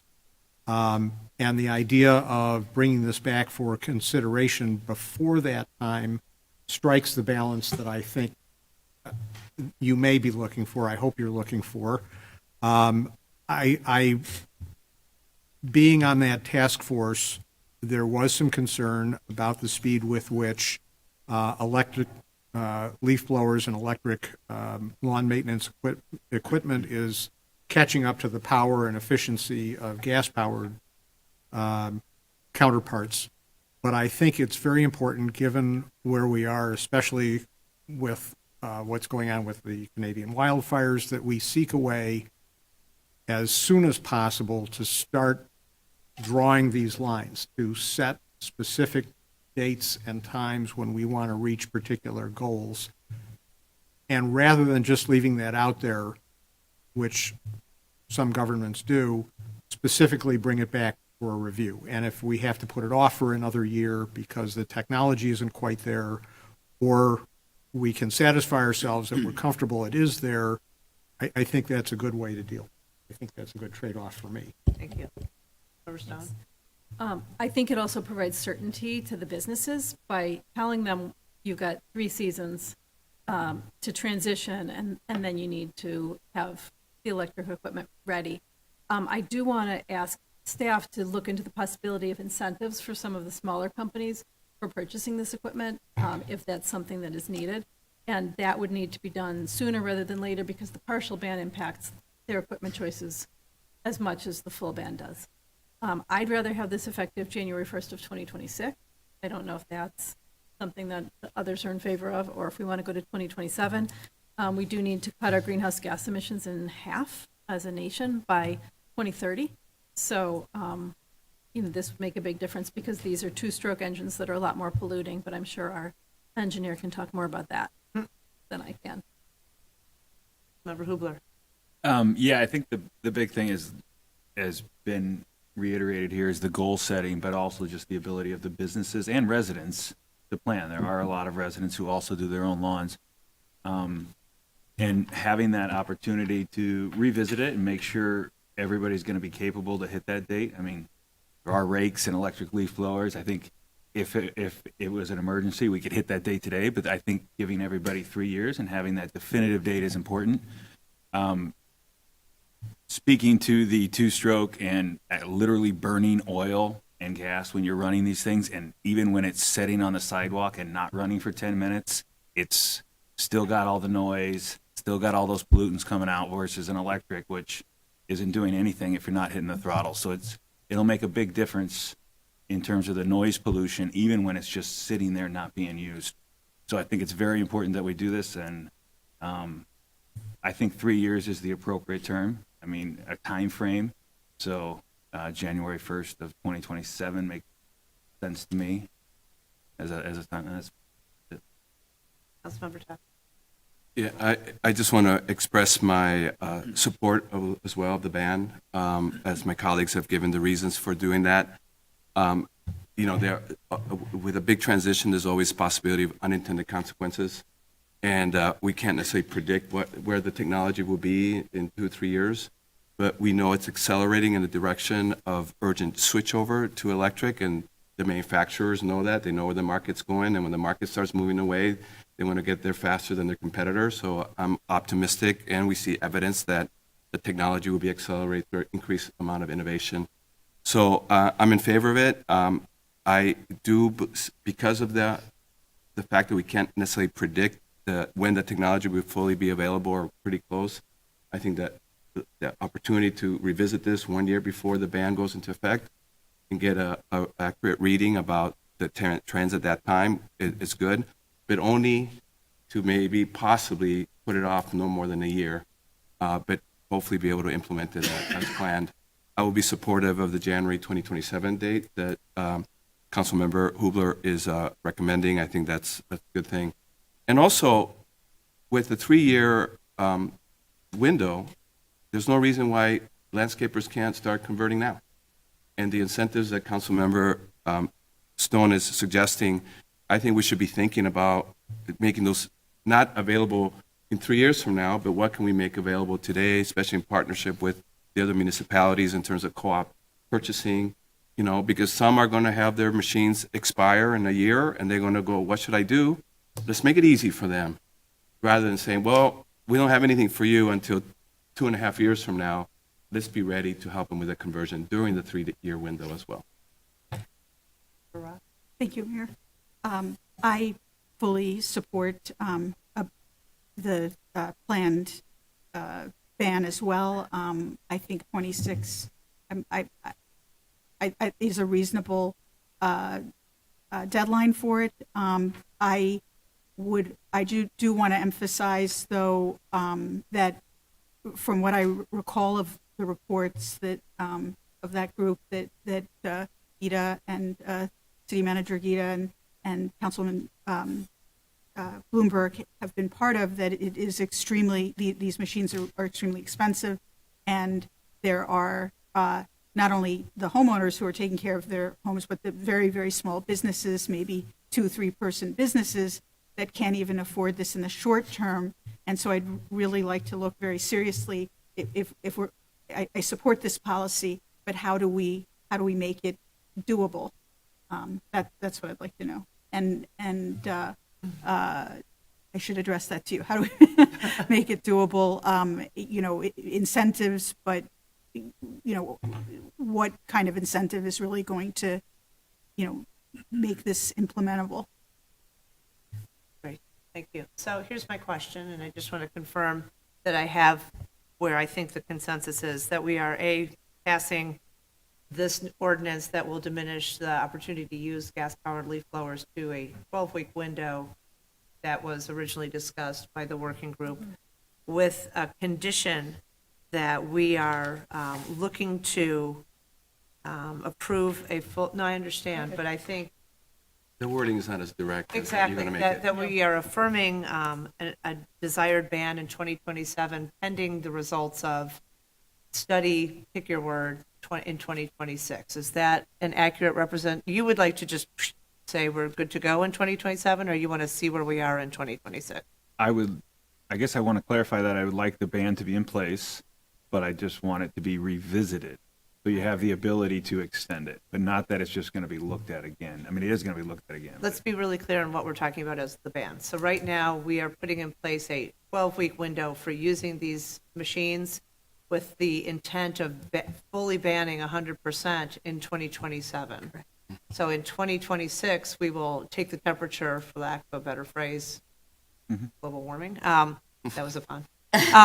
In terms of what machinery is available, and sort of where the market is. So I guess that's my question is, are we looking at saying we hope to ban in 27, however, pending findings in 2026, kind of? Mayor, That's what I'm. It's almost like an No. intent, Mayor. We're going to ban, and we want to ban as soon as 2026, 2027. But we're realistic enough to know that, we don't have all the information yet, so we have Whether to. it's realistic. Yeah, it's kind of like a ratification. Right, You make so the treaty that- and then you ratify the treaty, right? And then, but not extending it more than a year if we decide that we need just a little bit more time. Or as a condition of. Yeah, if I can address that, because I think this is an important point. It The revised ordinance that was distributed by the manager's office earlier this afternoon would amend the code to today state, well, actually, I say effective in January 2024. For 2024, 25, and 26 years, there will be a 12-week window Right. in which the gas powered blowers can be used. Right. And the code will state that in 2027 and beyond, There's they will be ban. totally banned. So it's Ban. not an intent to ban. Right. Right. The ban will be, And in other words, if clarification. the council does nothing else officially, formally, after adopting that revised ordinance, then the ban will take effect January 1, 2027. The revised And ordinance, that's my concern, is I feel like we need to communicate to the public that we're not just pie in the sky, this is a go. While that's our aspiration, we're realistic, we recognize we need to see where things are in 26. So That's not what we're saying. We No, are that's saying right. it's not an aspiration that this is what we're doing. And that's the part that I think we need to clarify Right. what we're Right. voting on, because I'm not there. I think it's a great plan, but I think we have to be realistic. And I wanted to add for the 26 review, and I don't know if that's the right way of putting it, but that if this is not aspirational, but that in 27 we're asking for a ban, that in 26 the review consists of not only looking at what the status of equipment, but also what's the status of incentives for that equipment. And how can our businesses make that transition? Exactly. I'd like that may I make a suggestion? Sure. I'm hearing a definite, and correct me if I'm wrong, council, there is a definite unanimity that you want to have a discussion scheduled in 2026. Yes. Either, Councilwoman Stone does not agree. Okay. But yes, all right, I do. I'm seeing at least 5 heads nodding that there will be a review in 2026. The only question that I'm hearing, and I think it's, I don't want to say in dispute, but uncertain, at least to me, is whether you want the code amended today Yeah. to state there's a ban in 27. And that's where I have a concern. And I understand that, or do you not want that in the code yet? Either way, you can have the review in 2026, and your review in 2026 will do one of two things. It will say either, we have this ban in place, it's ready to go in January unless we do something. That's if you put the ban in the code today. Or if you don't put it in today, it's, we said in 2023, we're going to look at this now to possibly do the ban later. I think you could also have language in there that says, we will have a review in 26 with the intent to implement a ban. We could revise that language and, Findings, yes, right? So yes. it's not, there's also, yeah. There are, that we could massage it in that fashion as well, Mayor, you're absolutely right. Okay, all right, so hands are up across the board. Councilwoman Stone and then Councilmember Tapia. So, yeah, climate change, I can talk about climate change all day, as everybody knows. We are in a climate emergency. I think these things are highly polluting. I think we need to look at incentives now, because these landscapers are supposedly going to be using electric leaf blowers for all but 12 weeks of the year. So they need the No, incentives. they're only using them for 12 weeks of the year. They can use electric. No, they're using electric. Got it. Except for 12 weeks a year. Got it. So they need to buy their electric equipment now, not in 3 years, because they're going to be using the electric equipment now. And so I would like to I'd like to approve the alternative ordinance that was sent to us earlier today, which has the full ban effective January 1st of 2027. I'd like to move to do that, and that can always, we can see how that goes. If that doesn't pass, then we can try something else. With the amendment of looking at it in 26. No. That's No. not an amendment. Already, That's that is already in I'm sorry. It's already in here. The revised ordinance, was section posted. 5, which is not in the code, section 5 directs staff to schedule in January 2026 a discussion at the committee of the whole to review the regulations in this ordinance. So So- functionally, what would, if you, That was not posted on No, it No, was this- sent to you by email, and so if you're comfortable with it, it would be approved as amended. Got it. The only ordinance that is posted Is what was before. is It's the prior version. correct. So I'd Is like what to was- move to approve this alternative, so the ordinance as amended. I'll second that. Okay. Do you want to discuss it or take a vote on this? Well, I'm happy to talk about it a little bit. I would prefer to see a ban in place with the discussion, with the opportunity, if necessary, to put the ban off for a year, or take whatever action we need. I think it's appropriate to do that. Respectfully to current and past council members, we have occasionally passed things that are not definitive with the idea of coming back to take a look at them at a later time, and it doesn't happen. So Sometimes it does. sometimes it does, but generally, we pass aspirational things, and we want to see how things go, and then we'll talk about it later if we're so moved. I think it's very important. This, to me, that's personally, it's sort of low-hanging fruit. These are two-stroke gas engines. They're highly polluted. The electrical alternatives, they're not quite there yet, but they're pretty close. And I think having a bright line to get rid of these things in 2027 puts the burden on us to figure out whether it's a bad idea to go forward with that. So then It's- you're gonna plant a flag that says we have to come back in late 26 to That's see if right. this is realistic or not. That's right. It puts a burden on our shoulders that if we don't want this ban, we have to have a public discussion about why that might be necessary. And have any other cities taken that step? I don't know. I think Evanston Evanston doesn't feel bad now. bans leaf blowers in general. They've banned gas leaf blowers, and I think that's already in place for this Okay. season. Yes, completely. But based on the information that I received from the leaf blower working group, there's resistance to this for a variety of reasons that are commercial reasons. I understand that, but I think this is part of the move towards getting rid of gas-powered motors, and these motors in particular are, there's no exhaust system on them. They burn oil along with gasoline. Again, I think it's important to move in that direction. And I don't remember it. There's no exception for golf courses if there's a There ban, is. or is there? Except not the parking lots. Except not the parking. The amended ordinance that is subject of Council Member Stone's motion clarifies further that golf courses can use them for the golf course only, not for the remainder of a golf course property. Explicitly not the parking. Can't use them for the parking. Correct. And Mayor, that, we did follow up with a number of our golf courses that was important for them, just given the amount of green space that they manage. They did ask respectfully if they could have that. Okay. Who else had their hand? Councilmember. Yeah, I really believe it's time for us to just put a flag in on the hill here and say this is important, we're going to do it. I think 3 years is a compassionate, empathetic nod to the small business owners and landscapers. Give them the time to do the transition, and I think it's our obligation to help with the transition in the ways that we've been discussing here. You know, it's actually a nice coincidence, at least in my neighborhood, there's a Monday pickup, was the delivery of the composting bins.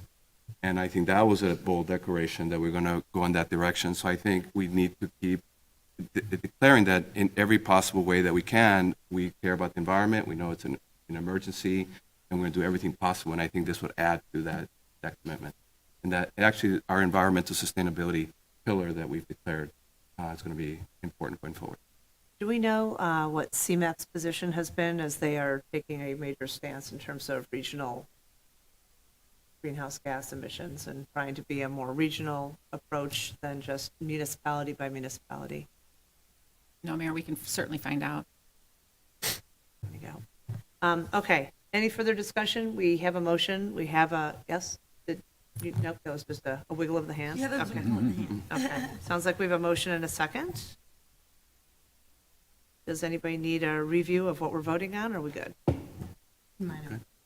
Be really clear. In light of All right, the Hart, motions. tell us what we're voting on. Sure. I understand it. The motion from Councilmember Stone is to approve the revised ordinance that was circulated this afternoon to the council The revised ordinance would implement the 12-week period in which gas-powered blowers are allowed in calendar years 24, 25, and 26. And it would have a full ban on gas-powered blowers starting January 1, 2027, with the exception being only for maintenance of golf courses themselves, not parking lots on golf course properties, but golf course itself. That's the exception that would last throughout the period, 24. In addition. And in addition, the ordinance would have a required review at the committee of the whole in January 2026, review these regulations for the committee to do, and the council then to do whatever it sees fit. But the regulations would take effect. If the council takes no further formal action, no if this ordinance is adopted, then the full ban will take effect on January 1, 2027. Thank you. Okay, clear? All right, thank you. Will the clerk close the vote? Councilmember Ross? Aye. Councilmember Hubler? Aye. Councilmember Tapia? Aye. Councilmember Littlewer? Aye. Councilmember Stone? Aye. Councilmember Bloomberg? Aye. Mayor Rotering? Aye, 7 ayes, no nays. Get out your rakes. All right, on to number 9. We have like 15 rakes in our garage. I'm happy to lend anyone a rake. Sounds like a plan. Okay, an ordinance amending the annual budget of the City of Highland Park, County of Lakes, State of Illinois, for the fiscal year beginning January 1, 2023, and ending December 31st, 2023, related to projects in the Ravinia Tax Increment Financing District. Who pulled this and what's your question? I pulled it. Okay. So this is $103,000 for a bike shelter that's going to fit 10 bikes. So not only is it a high cost per bike, and you know I love bikes, but I think this is going to fill up very fast, and I think we need a bigger bike shelter. So Guido was kind enough to find the price for 50% larger or 40% larger bike shelter that would fit, I think, 14 bikes. It was about $149,000. Correct. So still, same cost per bike. The bike shelter in Lake Forest near their train station fits, I believe, around 50 bikes. I think Councilmember Ross. I counted. I went there, went to it. It's a beautiful bike shelter, and there are 13 stands, 2 rows of 13 stands that fit 2 bikes each. So that's 1326 times 2 is how many bikes, and it doesn't take up a huge amount of space. And it's a real. And I want to add that I really like the design because the roof curves as opposed to the 2 other shelters that are flat. It's much more protective of the bikes and the riders. Anyway, throwing that in. So what I'd like to be aspirational here, as we were talking about in the last item, and assume that more people are going to be biking to this spot once we have a bike shelter. This serves a lot of different needs. I'd like to send this back to staff and have them look at other options and see if we can get something bigger that's not a lot bigger in terms of cost. What about the? Go ahead. What about the 14 bike op? 14 to me doesn't seem like a lot of bikes. We've got a train station. We've got Ravinia Festival. People could walk from there to Ravinia Festival. We've got several restaurants. We've got Food Truck Thursdays. We've got the farmers market. There's a lot going on in the Ravinia district now, which is awesome. And people could be biking there. 14 bikes, that's going to fill up in a minute. I've gotten multiple calls just over the last week about people looking for bike racks, and there aren't enough, or they're all full. So I don't think putting a 14 bike rack shelter in now here in 2023 is a good idea. I think we need to think bigger. I'm sorry, Councilmember Tapia precedes you. My apologies. Yeah, I know this is about the Ravinia TIF district, and so I'm going to come back to that very quickly, but, there's a little bit of a piecemeal part of this, and sometimes you have to be opportunistic and go what you got and where the funding is, and that's where the funding is. But from a systemic perspective, we're trying to create a culture, a bike riding culture. And for us to do a shelter there and not have one at the other train station, Highland Park Station or Brayside, then we're kind of have a hodgepodge, right? Where if you can only get the shelter if you go to that particular station, it doesn't create a lifestyle and a system. And many of us are cyclists here, and I'm one of them. And you think about these things. You want some dependency and predictability about what you can count on in a city that's creating a bike-friendly environment. So given that, coming back to the Ravinia District, this summer I'm biking a lot, and I've been taking pictures of places where I don't have a place to put my bike. There's either no bike rack or too few. And so I worry again that if we do a very nice, shelter, bike shelter for whatever number that is appropriate, but then we don't have enough bike racks in the rest of the Ravinia District, it feels like out of kilter. It doesn't feel like a thought out, systemic, sustainable way that if we're going to be bike friendly, right, there should be more shelters in the other train stations as incentivizing the lifestyle. And there should be enough bike racks throughout the district of Ravinia to convey that, hey, we welcome you, whether you're in the shelter or you're over there at Viaggio's or you're over here at Abigail's or wherever else. And so I don't want to see us have gaps in the middle of a beautiful shelter if we build that, right?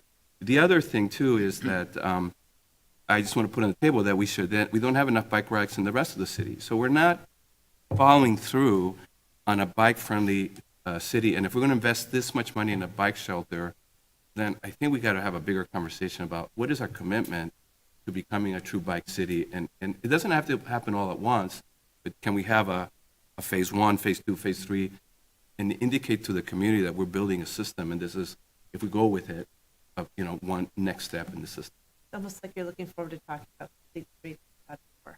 That being said, we are commencing our budget process, and so when the capital improvement plan is discussed, this group can certainly have that be a priority, reaching that consistency in terms of bike shelters throughout the city. I think in this case, it sounds like you have questions. We need to see if there's a request for further sort of information and consideration specific to this one agenda item. But heads up, Ron Bannon, we're coming to talk to you about bike shelters in the coming years. And I think that's something that we'll want to be looking at as we put together the 2024 CIP.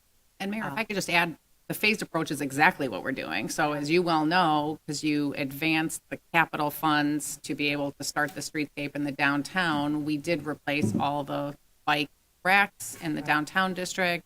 We're in the process right now of just reviewing, are those serving well? Are they properly placed? Do we need more? We hear you loud and clear. We know that there is more, but this was the first phase, replace what we have out there. And so we did that. The next phase is the review evaluation, increase budget funds, and then act accordingly.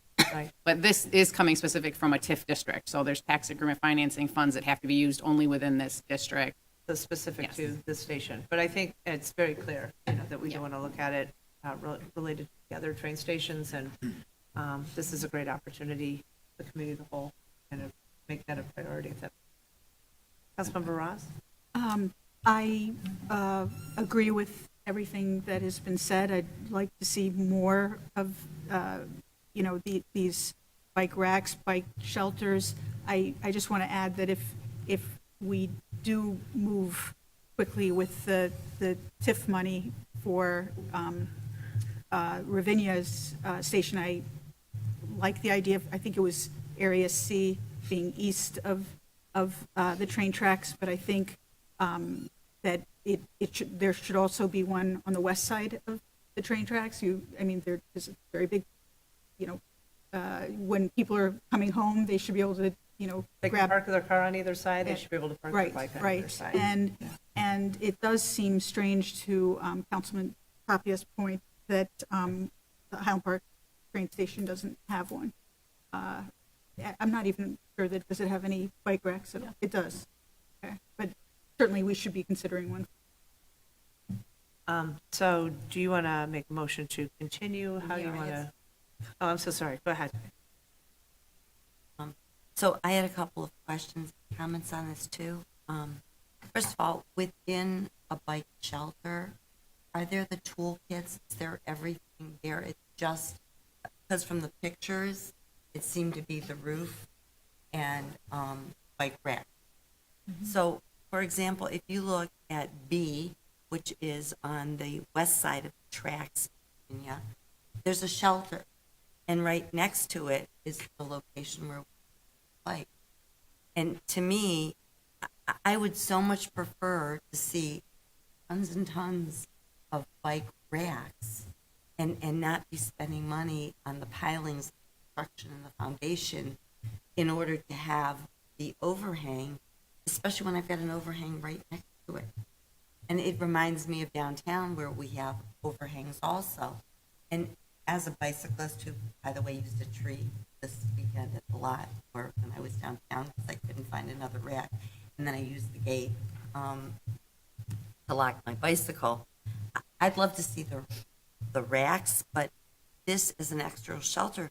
I agree with Councilmember Stone that I'd like to see so many more of these in Ravinia, with the TIF funds, and in Highland Park, at Highland Park Station and Braeside Station. But I'm not sure why it has to be full shelter in the other areas, so that we could just put in 20 racks there, another 20 there, savings. Well, and I think at some point you want the Transportation Advisory Group maybe to take a look at use, and, I mean, there are racks at Braeside, they're not great, but they're, you know, so are people using them? So forth. And is it efficient? Right.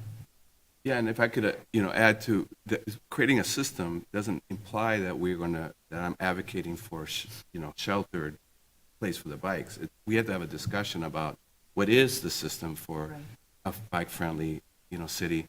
But whether we have a shelter or not, Councilmember Littleworth's point about, the repair station, I think we should be thinking about the repair station being wherever these bike racks are mostly there. Right now, there's one at the beginning of the Green Bay Trail, as we all know, in that area. But I would also look at that sort of a service station, right, to take care of your bike needs, whether you're sheltered or not, but have it more cohesive and compact. Great thoughts all. Councilmember Hubler. So I'm obviously very familiar with this area. If it looks like there's a lot of people who want to send this back, and I'm open to that. If I had my then feedback to the group, I would want to see many more bike racks in multiple locations rather than spend whatever $10,000 a bike location. Every one of those areas should be considered, along with an additional spot I would recommend looking at would be the medical office building on Roger Williams. It's set back a little bit, and they obviously don't have any kind of outdoor dining. It would be right in the heart of the strip with all the restaurants there, and people park their bike there right now without bike rack. That would be a fifth spot in that area, and I would love to see every one of those have additional bikes if that's how we're spending the money. Okay, go ahead. Thank you. I think these are all great ideas and at some point ought to be implemented. I hate to not get going on some element of this. I agree that the limited volume of bicycles that would be available to put into this bike shelter is too limited. Bike shelters are a little bit different than bike racks, and they're unique to the aspect of having these train stations. We don't have a proposal for 5th District in downtown Highland Park or at the Fort Sheridan Station or at the Braeside Station. We do have one at the Ravinia Station. Right. There are a fair amount of people that take their bikes to that station, but I think it would improve the commuter element of the use of that train station to have a protected shelter, and I think that's important that we do that.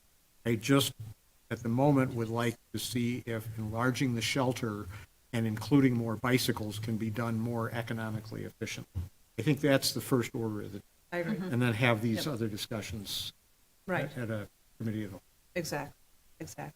Last comment. Then Well, so I've got a question as to how we should move forward. Right. The question is, do we go ahead and pass this ordinance to amend the budget so that we have the money in there for the shelter, but send the question back to staff to come back to us with an alternate proposal for a shelter that holds more bicycles? Or do we continue the whole thing to a future meeting? Great question. Does that make sense? I mean, say that again. No, go ahead. May I? Sure. May I suggest, I would advocate, yes, pass this budget amendment with that direction, and we can work with the consultant and we can seek proposals and have more firm, this is estimates, right? So then we can do some procurement and say, give us some options. We have this 14 per, then show us what you could do for twice that and how much. Then we could see a competitive bid process and have some real numbers for you. And then we can amend the budget again if necessary. That would be my suggestion. If you want to make I have a move clarification, forward. though. Yeah. If we did that, Now, are we locking ourselves into bike shelters, or we're just getting the money in the budget to address the bike issue in the Ravinia district? Which I would be recommending for the bike shelter for the Ravinia district. That's what we're here for tonight. If you don't want to do funding. Right. And with the agreement that this is a larger issue that we want to talk about in a more comprehensive manner. Yep.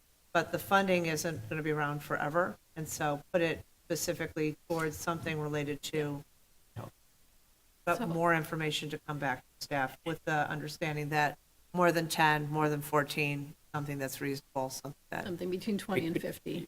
Okay. Right, and we can see what, if there is sufficient room and also the costs, and we'd have more real dollars for council. But the other thing to Councilmember Tapia's point is, yes, I mean, this can be considered as a pilot on a more broad-based and looking on other types of amenities for biking throughout our community, including perhaps additional shelters. Right. We could see how this works and what the reaction is from the community. We did solicit input from the community, local community in Ravinia District and all, and so they were, Ed made mention about costs and thought that, the proper sizing would be important and didn't necessarily view it as a need for as many spaces as was talked about here tonight. That doesn't mean that that can't be done or that that's particularly right and the other notion is wrong. But if you do adopt the budget amendment we proposed, it gives us a start to get going, and then we can come back with those additional costs, what they really are, through a procurement process, and then seek a budget amendment if that would be okay with council. At that time, you could decide. I do want to make caution, as our consultants have indicated to us with caution, that it does take some time. The lead times on these types of things are pretty significant. And so, we were shooting to try to get this done this year, but it might go into the beginning of next year. Unfortunately, there's very long lead time. So 18, 20 weeks can be typical. But it sounds like we'll be doing it thoughtfully and comprehensively and not We will. just sort of throwing our May- hands Make up. that motion. This could be our last comment, and then we'll move. In talking to the consultant, I hope that they'll be hopefully taking a look at the roof that curves, because that's the only one that's really effectively going to provide shelter for the bikes. And by the way, I think some of these cyclists have very, I know, very expensive bikes that they like to protect. True. Our consultant team Very is here, and do want to They are. recognize them as well. Hello, Corporation Counsel, you have your hand up. I do, Mayor, and I just want to point out, and I recognize the alternatives that were presented and Director Fontaine's recommendation. Formally speaking, the amendment that's in your packet merely amends the Ravinia TIF fund. And so if you're comfortable with that, then I think everything that Director Fontaine stated is correct. And you can, if you want, do the budget amendment now. And as he said, get the details later. If you need another budget amendment, you can do that with the 2/3 vote. That's not a problem. I did want to point out that the request for council action to the agenda did specifically refer to a bike shelter. I think we're clear. That's not the formal amendment. That's not the official document. But we would understand if this is your direction that it's not time yet to pursue the bike shelter. I don't want anyone to think that we're bound by the language in the council act. Great, thank you. That's important. That's important to, I'll speak personally to me because I'm conflicted. I mean, I love the shelter idea, but if, push comes to shove, I'd rather have more bike racks throughout the district that helps more people for more multiple uses than just the commute use. So I think we need to study this more, because if it's a trade-off, or maybe we can have both. I don't know, we can have both. I think it's a trade-off. I think it's just the beginning. Yep. Right. That's what I'm hearing. But what are we voting? But are we voting We're for? voting on making an amendment to the budget related to the use of TIF funds for bike storage in some way, shape, or form. I'm good with it. Okay. Yeah. Well, Just- at the For a bike, station. for a bike shelter. I mean, I'd like to actually make the motion, and I would like it to be the ordinance amending the budget for the project in the Ravinia TIF district, and I'd like it to specifically state for a bike shelter to be Related to the determined. train station. Mhm. I'm going to vote against that. That's your If choice. we don't- I if we- also, yeah. I also would And vote I'd like to against make that. a I little think pitch for it that we consider. The train station has TIF money, so it's an opportunity that is unique. Ravinia is in a fairly residential area that can promote the use of that would use a bike shelter to promote the use of bicycles as a commuter-oriented event to go to the train station. If that is successful, that would also encourage perhaps a shelter at Brayside, at Fort Sheridan. Park. I think Highland Park would be the last. I would like to see one there, but because of where it is, it's less amenable to neighbors in the surrounding areas riding a bike. People do, though. Yep. I agree with that. And bike racks would also fill in as we go along. An individual bike rack or a set of bike racks tend to be less expensive, but we don't really have bike shelters. And I think that's important. That allows for 12-month-a-year commuting to the train station. Okay, I think we have talked this into the ground. I think we have a motion, we have a second. We have an agreement that we want to talk more comprehensively about bikes and bike racks and bike shelters in our SIP plan, so I'm going to ask the clerk to call the vote. I'm not clear on this. So we're not going to specifically say shelter? We are. Oh, we are? Yes. We are. Okay. Yes. I'm But are sorry. we saying that there absolutely can't be bike racks associated with this budgetary amendment that we're This making? specific one, but then we are also coming back and discussing bike racks elsewhere within the city. So it's just this one project, this one amendment, but we will be coming back in a more comprehensive manner to talk about bike racks and bike shelters, both at train stations and elsewhere in the city where they're needed. Because we are, And he end up 40 or I think it's kind of a chicken and egg. Honestly, I don't know that one precludes the other. I think we're just trying to take action on these specific funds today for this specific business district. how much? Councilmember Litterer, we just can't pick you up on the mic when you're so far back. We're back. It's No, I, but How's this? I'm sorry. No, I'm just, how much is involved in these TIF funds? the total TIF? Mm-hmm. Total TIF. or just this, The Ravinia. this This is shift. this would be 104,000 for the smaller one, 148 for 14, and then we were going to see what we could find for additional, a larger size than that even, to come back to council. And how much are the total TIF funds that we have for the Ravinia district?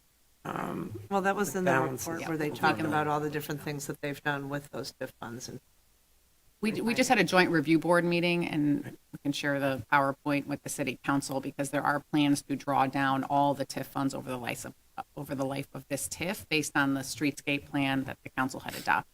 So this is one of those components as part of that plan. that we had talked about when we put it all together.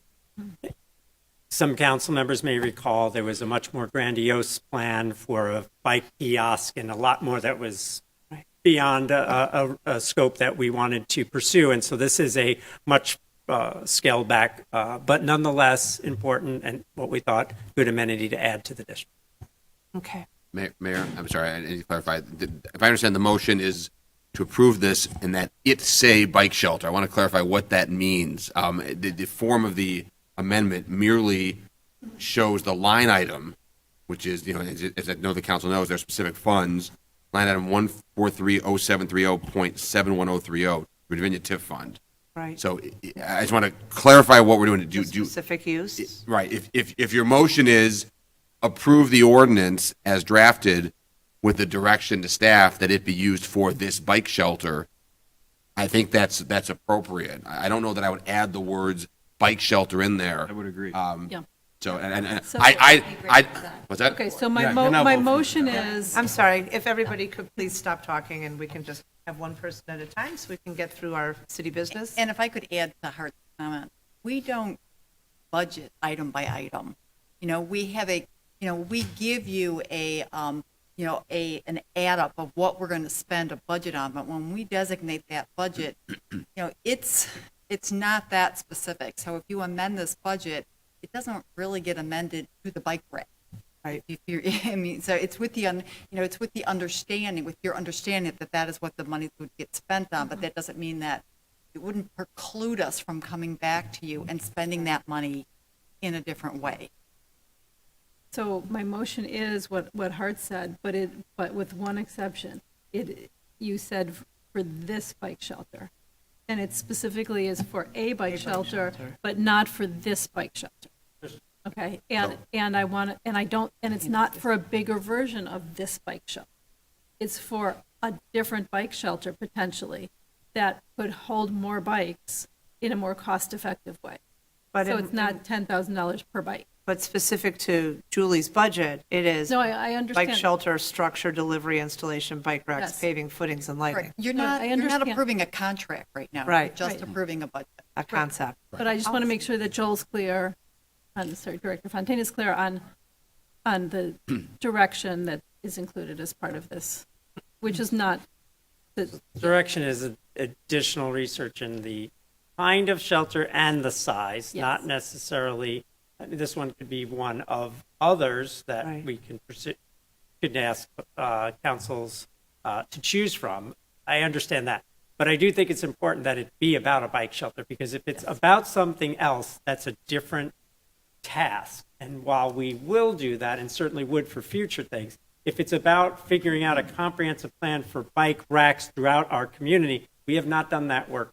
Right. And so that's a different assignment. no, it is about a bike I'm shelter. confused between the two directions we're getting here. They don't jive. I think they do. I'm not giving any direction. It's not my job to give direction. I take direction. I wanted to clarify, Councilmember Tapia, from a legal and technical perspective, because I heard, my understanding is that the motion, and I want to make sure that the seconder agrees with this, but the motion from Councilmember Stone is to approve the ordinance as it appears in your packet, with the directive to staff that this money be used for a bike shelter in the Ravinia district, which it has to be, it's a Ravinia TIF fund, Exactly. but not this bike shelter. So that will be, if that is the motion, if that's the second, and I don't know who the seconder was, so it was Council, and I'm seeing Councilmember Bloomberg nod his head, then if this is approved, the minutes will say the ordinance was approved and the council directed that the approved budgetary, the newly approved budgeted funds be used for a bike shelter in the Ravinia district, just not this bike shelter. Right. That's, Is that what you're saying? I mean, Hart, with that is what Councilmember Stone Literally, and that was Councilmember the Bloomberg are motion. saying, and they're the ones, That is- bike shelter. they're the ones making the Don't motion. even want this one considered.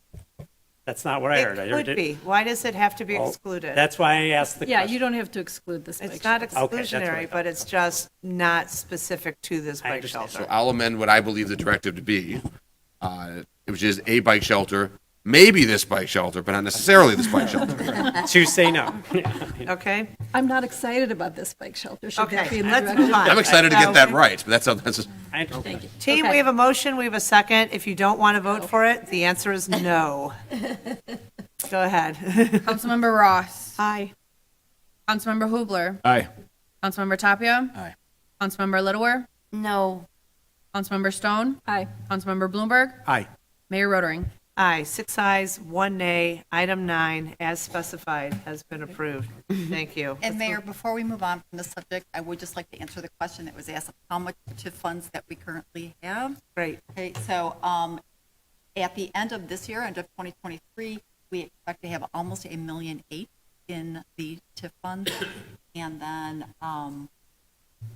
we expect the property tax increment to gain about $700,000 to $800,000 per year. In the Perfect. Thank you very much. Great, thank you. Yes, ma'am. I'm sorry, just one quick thing before we move off this subject, tiny. Some people have talked about a conversation about a bike-friendly city that takes place frequently at the Transportation Advisory Group and the Bike Walk Highland Park Group meetings, and I invite everyone to attend. That sounds great. Thank you. Let us know where we can find those meetings. The city website? The Transportation Advisory Group meetings are on the city website. The Bike Walk Highland Park Group is an unofficial group. It's not affiliated with the city anymore. So talk to me and I can get you in touch with the head of that group. Sounds great. Thank you. Okay. Items 12 and 13 I'd asked to be pulled from omnibus and created under other business. And my concern, and can I take these together in some? You may discuss them together. You may entertain a motion together, Mayor. It's at your Okay, pleasure. thank you. And, specific to the operations versus the timing, my concern was the timing and the impacted businesses. And so when I became aware that this project was coming to this agenda, I raised concerns that this might be specifically impactful. I recognize, too, all of those businesses that are abutting, but specific to one business in particular, which is Once Upon a Bagel, which uses this parking lot for a large refrigerated truck in conjunction with the high holidays. And I spoke to the city manager. There are 3 different times during the construction season that work could be done: early, middle, late. This was put towards late. I raised the question of, can we move it as soon as possible and not have the potential conflict with Once Upon a Bagel and their refrigerated truck for the high holidays. So that was my question. That has nothing to do with these 2 votes, specifically the awarding of the contract to a specific business and addressing lighting variations. But I raise this because I have very strong concerns that while we don't want to disrupt any businesses, we need to be particularly sensitive, I think, in this situation. So I don't know if you want to kind of jump in and Absolutely. talk about what sort of solution we may have found or may not have found, but go ahead. Absolutely. So there are 2 considerations on the agenda this evening. They both pertain to the 2nd Street parking lot. So our staff has been working very closely with the impacted businesses as well as the property owners. We had 4 formal meetings with them just to talk about overall this project, the timing, their requests, their needs, and then a number of different one-on-one conversations were discussed as well, specific towards their business endeavors. And so collectively, the vast majority expressed an interest in terms of the timing during the construction cycle to do it at the end of the construction season, which would be this September, October, August, September, October timeframe. So based on the request and certainly in consideration of the high holidays in September, Director Bannon and Engineer Gomez did follow up with the contractor that's being considered this evening, and they have a number of work to do, but they could move up that construction schedule to start it on August 14th. It is still a 6-week construction time period. So barring any significant weather impacts or, something significant, then they do anticipate that, I think by the 24th, right? 24th. Which is a Sunday. So it would really be like the Friday. I mean, the 24th. We said by the 24th, then the So it'd be like contract. the 22nd, which would be like days. Erev Rosh Yom Kippur. Erev Yom Right Kippur there. is the So 25th. Rosh Hashanah is impacted. Right. Oh, Rosh Hashanah for sure is impacted, but Yom Kippur is the one that we were Yeah, trying to 24th. really be Yes. cognizant of. They would still be able to have the ability to have a truck somewhere else, but Yom Kippur is the one that I think is through the roof in terms of people. Well, here's the story. So this came to us years ago, and we said that we needed funds specific to relief related to COVID. So we put this project on hold for 3 years. So now we're really needing to get this project. So I think we just need to figure out either you want to wait another year or you want to move forward with fingers crossed. But that's the dilemma. So it's not so much items 12 and 13, it's the project and the timing. Councilmember Roth. So I don't know how this fits into this, but you're aware of my concern about how we're doing the project, and I do understand that other parking lots in the city have been paved in this way. With the pavers and with the asphalt. With the pavers and the asphalt, where the asphalt is in the driveway and the pavers are, permeable pavers are in the parking spots. Right. And I asked if that could be if that could be flipped, if because, as I shared with the mayor and with the city manager, that much of the time that they're going to be covered by cars, so it's just going to look like an asphalt parking lot, and we're not getting the advantage of the aesthetics of permeable pavers. Permeable pavers do double duty. They're environmentally sustainable and good for drainage, but they're also very attractive looking. And so we're missing out on that opportunity. I would love to see, the parking lot, given that we've been talking about the revitalization and revisioning of Second Street, that parking lot be all permeable pavers. But if we can't do that, to flip it, and if it's too difficult to, get this done this year, I would like to propose that maybe we consider doing it next year, and maybe we can figure out the scheduling issues. Maybe it solves two things at once, but that's my concern. And if you look, just drive into the Hazel Street parking lot or the Central Avenue parking lot by Country Kitchen, it most of the time, looks like it's an asphalt. We're not getting the benefit of seeing the permeable pavers. Bloomberg, hand up? No.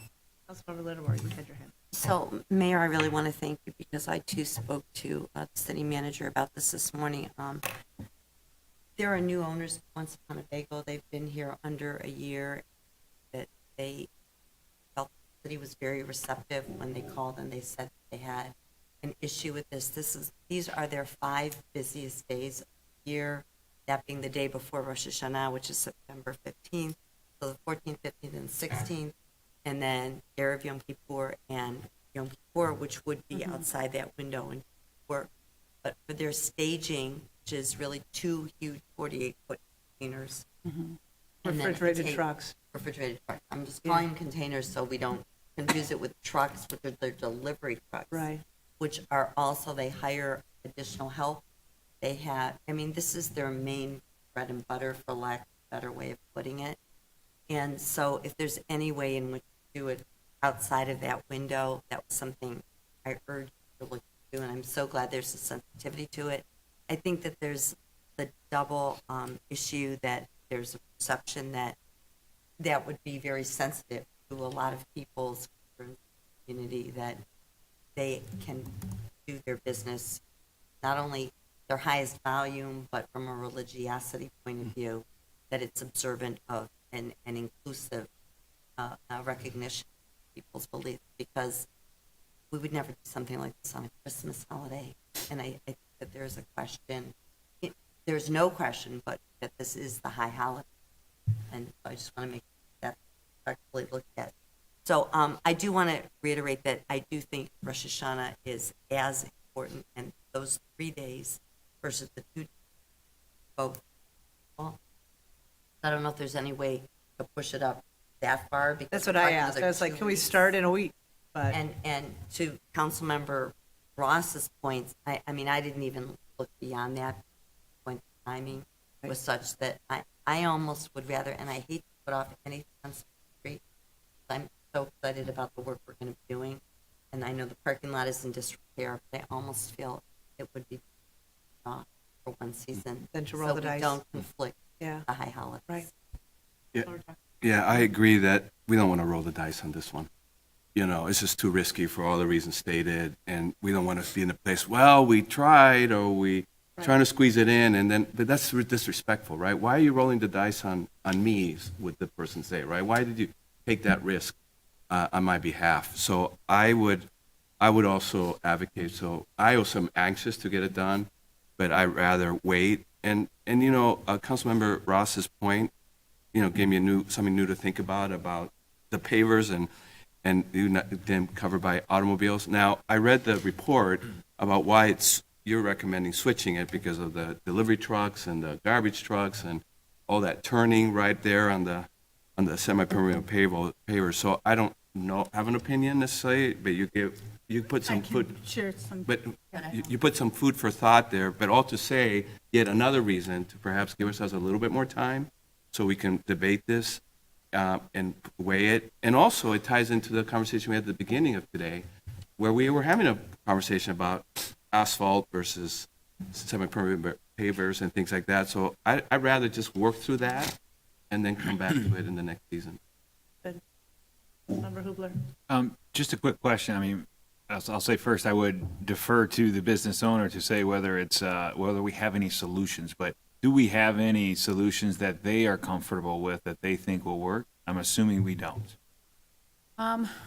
Well, as indicated in the email, so we were providing several parking spaces and granting an obstruction permit so they could operate right in front of their business. But understanding it does have an impact on other businesses as well. And so that was one solution. We looked at the possibility of providing the containers and the deliveries on the south side of their business. Those are other private parking lots, so we would need those private property owners. They had expressed some concerns, but again, we were going to work through with them on those issues. It's difficult. Councilmember Littwer asked if we could just, for those 5 days, just kind of pause on construction and allow them to conduct their business.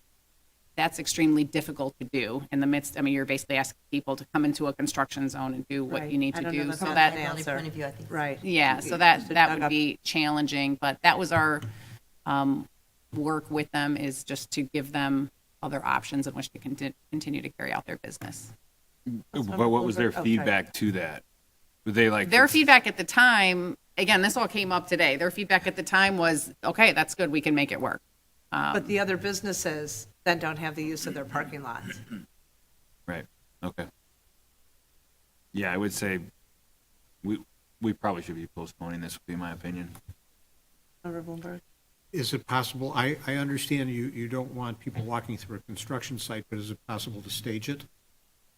We asked that question. It is possible, but all the businesses did not want it staged. It would take longer, and they said, just rip off the Band-Aid, do it in 6 weeks. Thanks for asking. Right.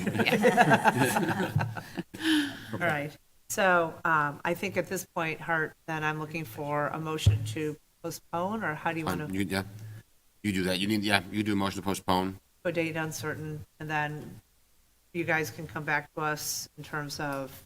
Well, we'll next come back. year. I mean, we'll have a conversation at the next committee of the whole on the capital, because certainly if, we've been operating based on past council feedback in which to conduct these alleys and these parking lots. If there's a different policy feedback, you want to do all permeable pavers, we can do it. You want to do concrete, we can do it. But, we set forth with that capital plan based on the feedback from the council. So if we're looking for a change, we do need to know that as we move into the next capital year, because that does affect the budgeting and the process and the timing. I think the So we'll- overarching issue first is timing. I hear postponement, and so that question's been answered, and then we can have our committee, the whole conversation In related to August. permeable pavers in August. Yeah, that'll be at the next meeting, and So then that can then drive discussion in terms of.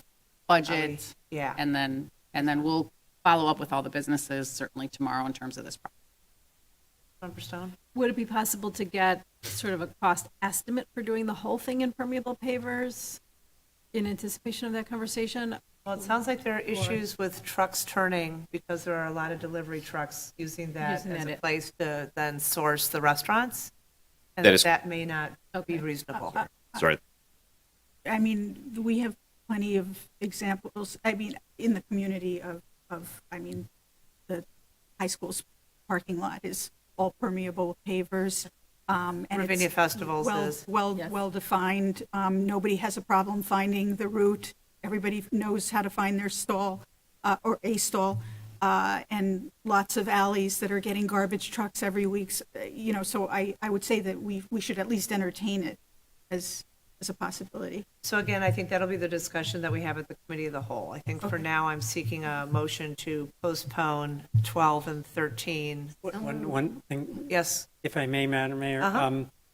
Could the council consider the relief for the zoning aspect of this as a, sure. well, I understand about the project, but at least we'd have that decided so that Ron can move forward in the future when that time's appropriate. I think that's a great question. So that would be item 13. So do you need us to do something around 12 at this point? I think entertaining a motion to postpone is probably in order for 12. The one thing I want to point out, and I know Director Bannon can speak to this also, just so the council's aware and the public's aware, the bids that were received for this bid may not be available depending on when the council comes back. Our bid documents typically require them to keep them open for a window of a few months. Right.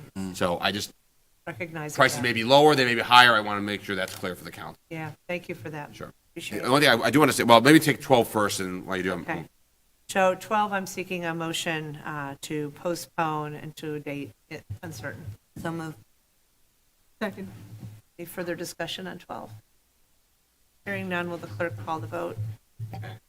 Councilmember Ross. Aye. Councilmember Hubler. Aye. Councilmember Tapia. Aye. Councilmember Littlewer. Aye. Councilmember Stone. Aye. Councilmember Bloomberg. Aye. Mayor Rotering. Aye, 7 ayes, no nays. 12 has been postponed to a date uncertain. And then item 13, do you need a presentation? Did you read what we are discussing related to lighting and the variation within this parking lot? I will move to approve this. Second. Any discussion or questions on 13? Hearing none, will the clerk call the vote? Councilmember Ross. Aye. Councilmember Hubler. Aye. Councilmember Tapia. Aye. Councilmember Littlewer. Aye. Councilmember Stone. Aye. Councilmember Bloomberg. Aye. Mayor Rotering. Aye, 7 ayes, no nays, so 13 is approved. Thank you, and thank you all for your sensitivity in terms of the timing of this project. With that, I'm seeking a motion to adjourn this meeting. Move to adjourn. Second. No? There's a second. Yeah, Andre Second. Oh, I'm sorry. All in favor, say aye. Aye. Aye, thank you. That's the one.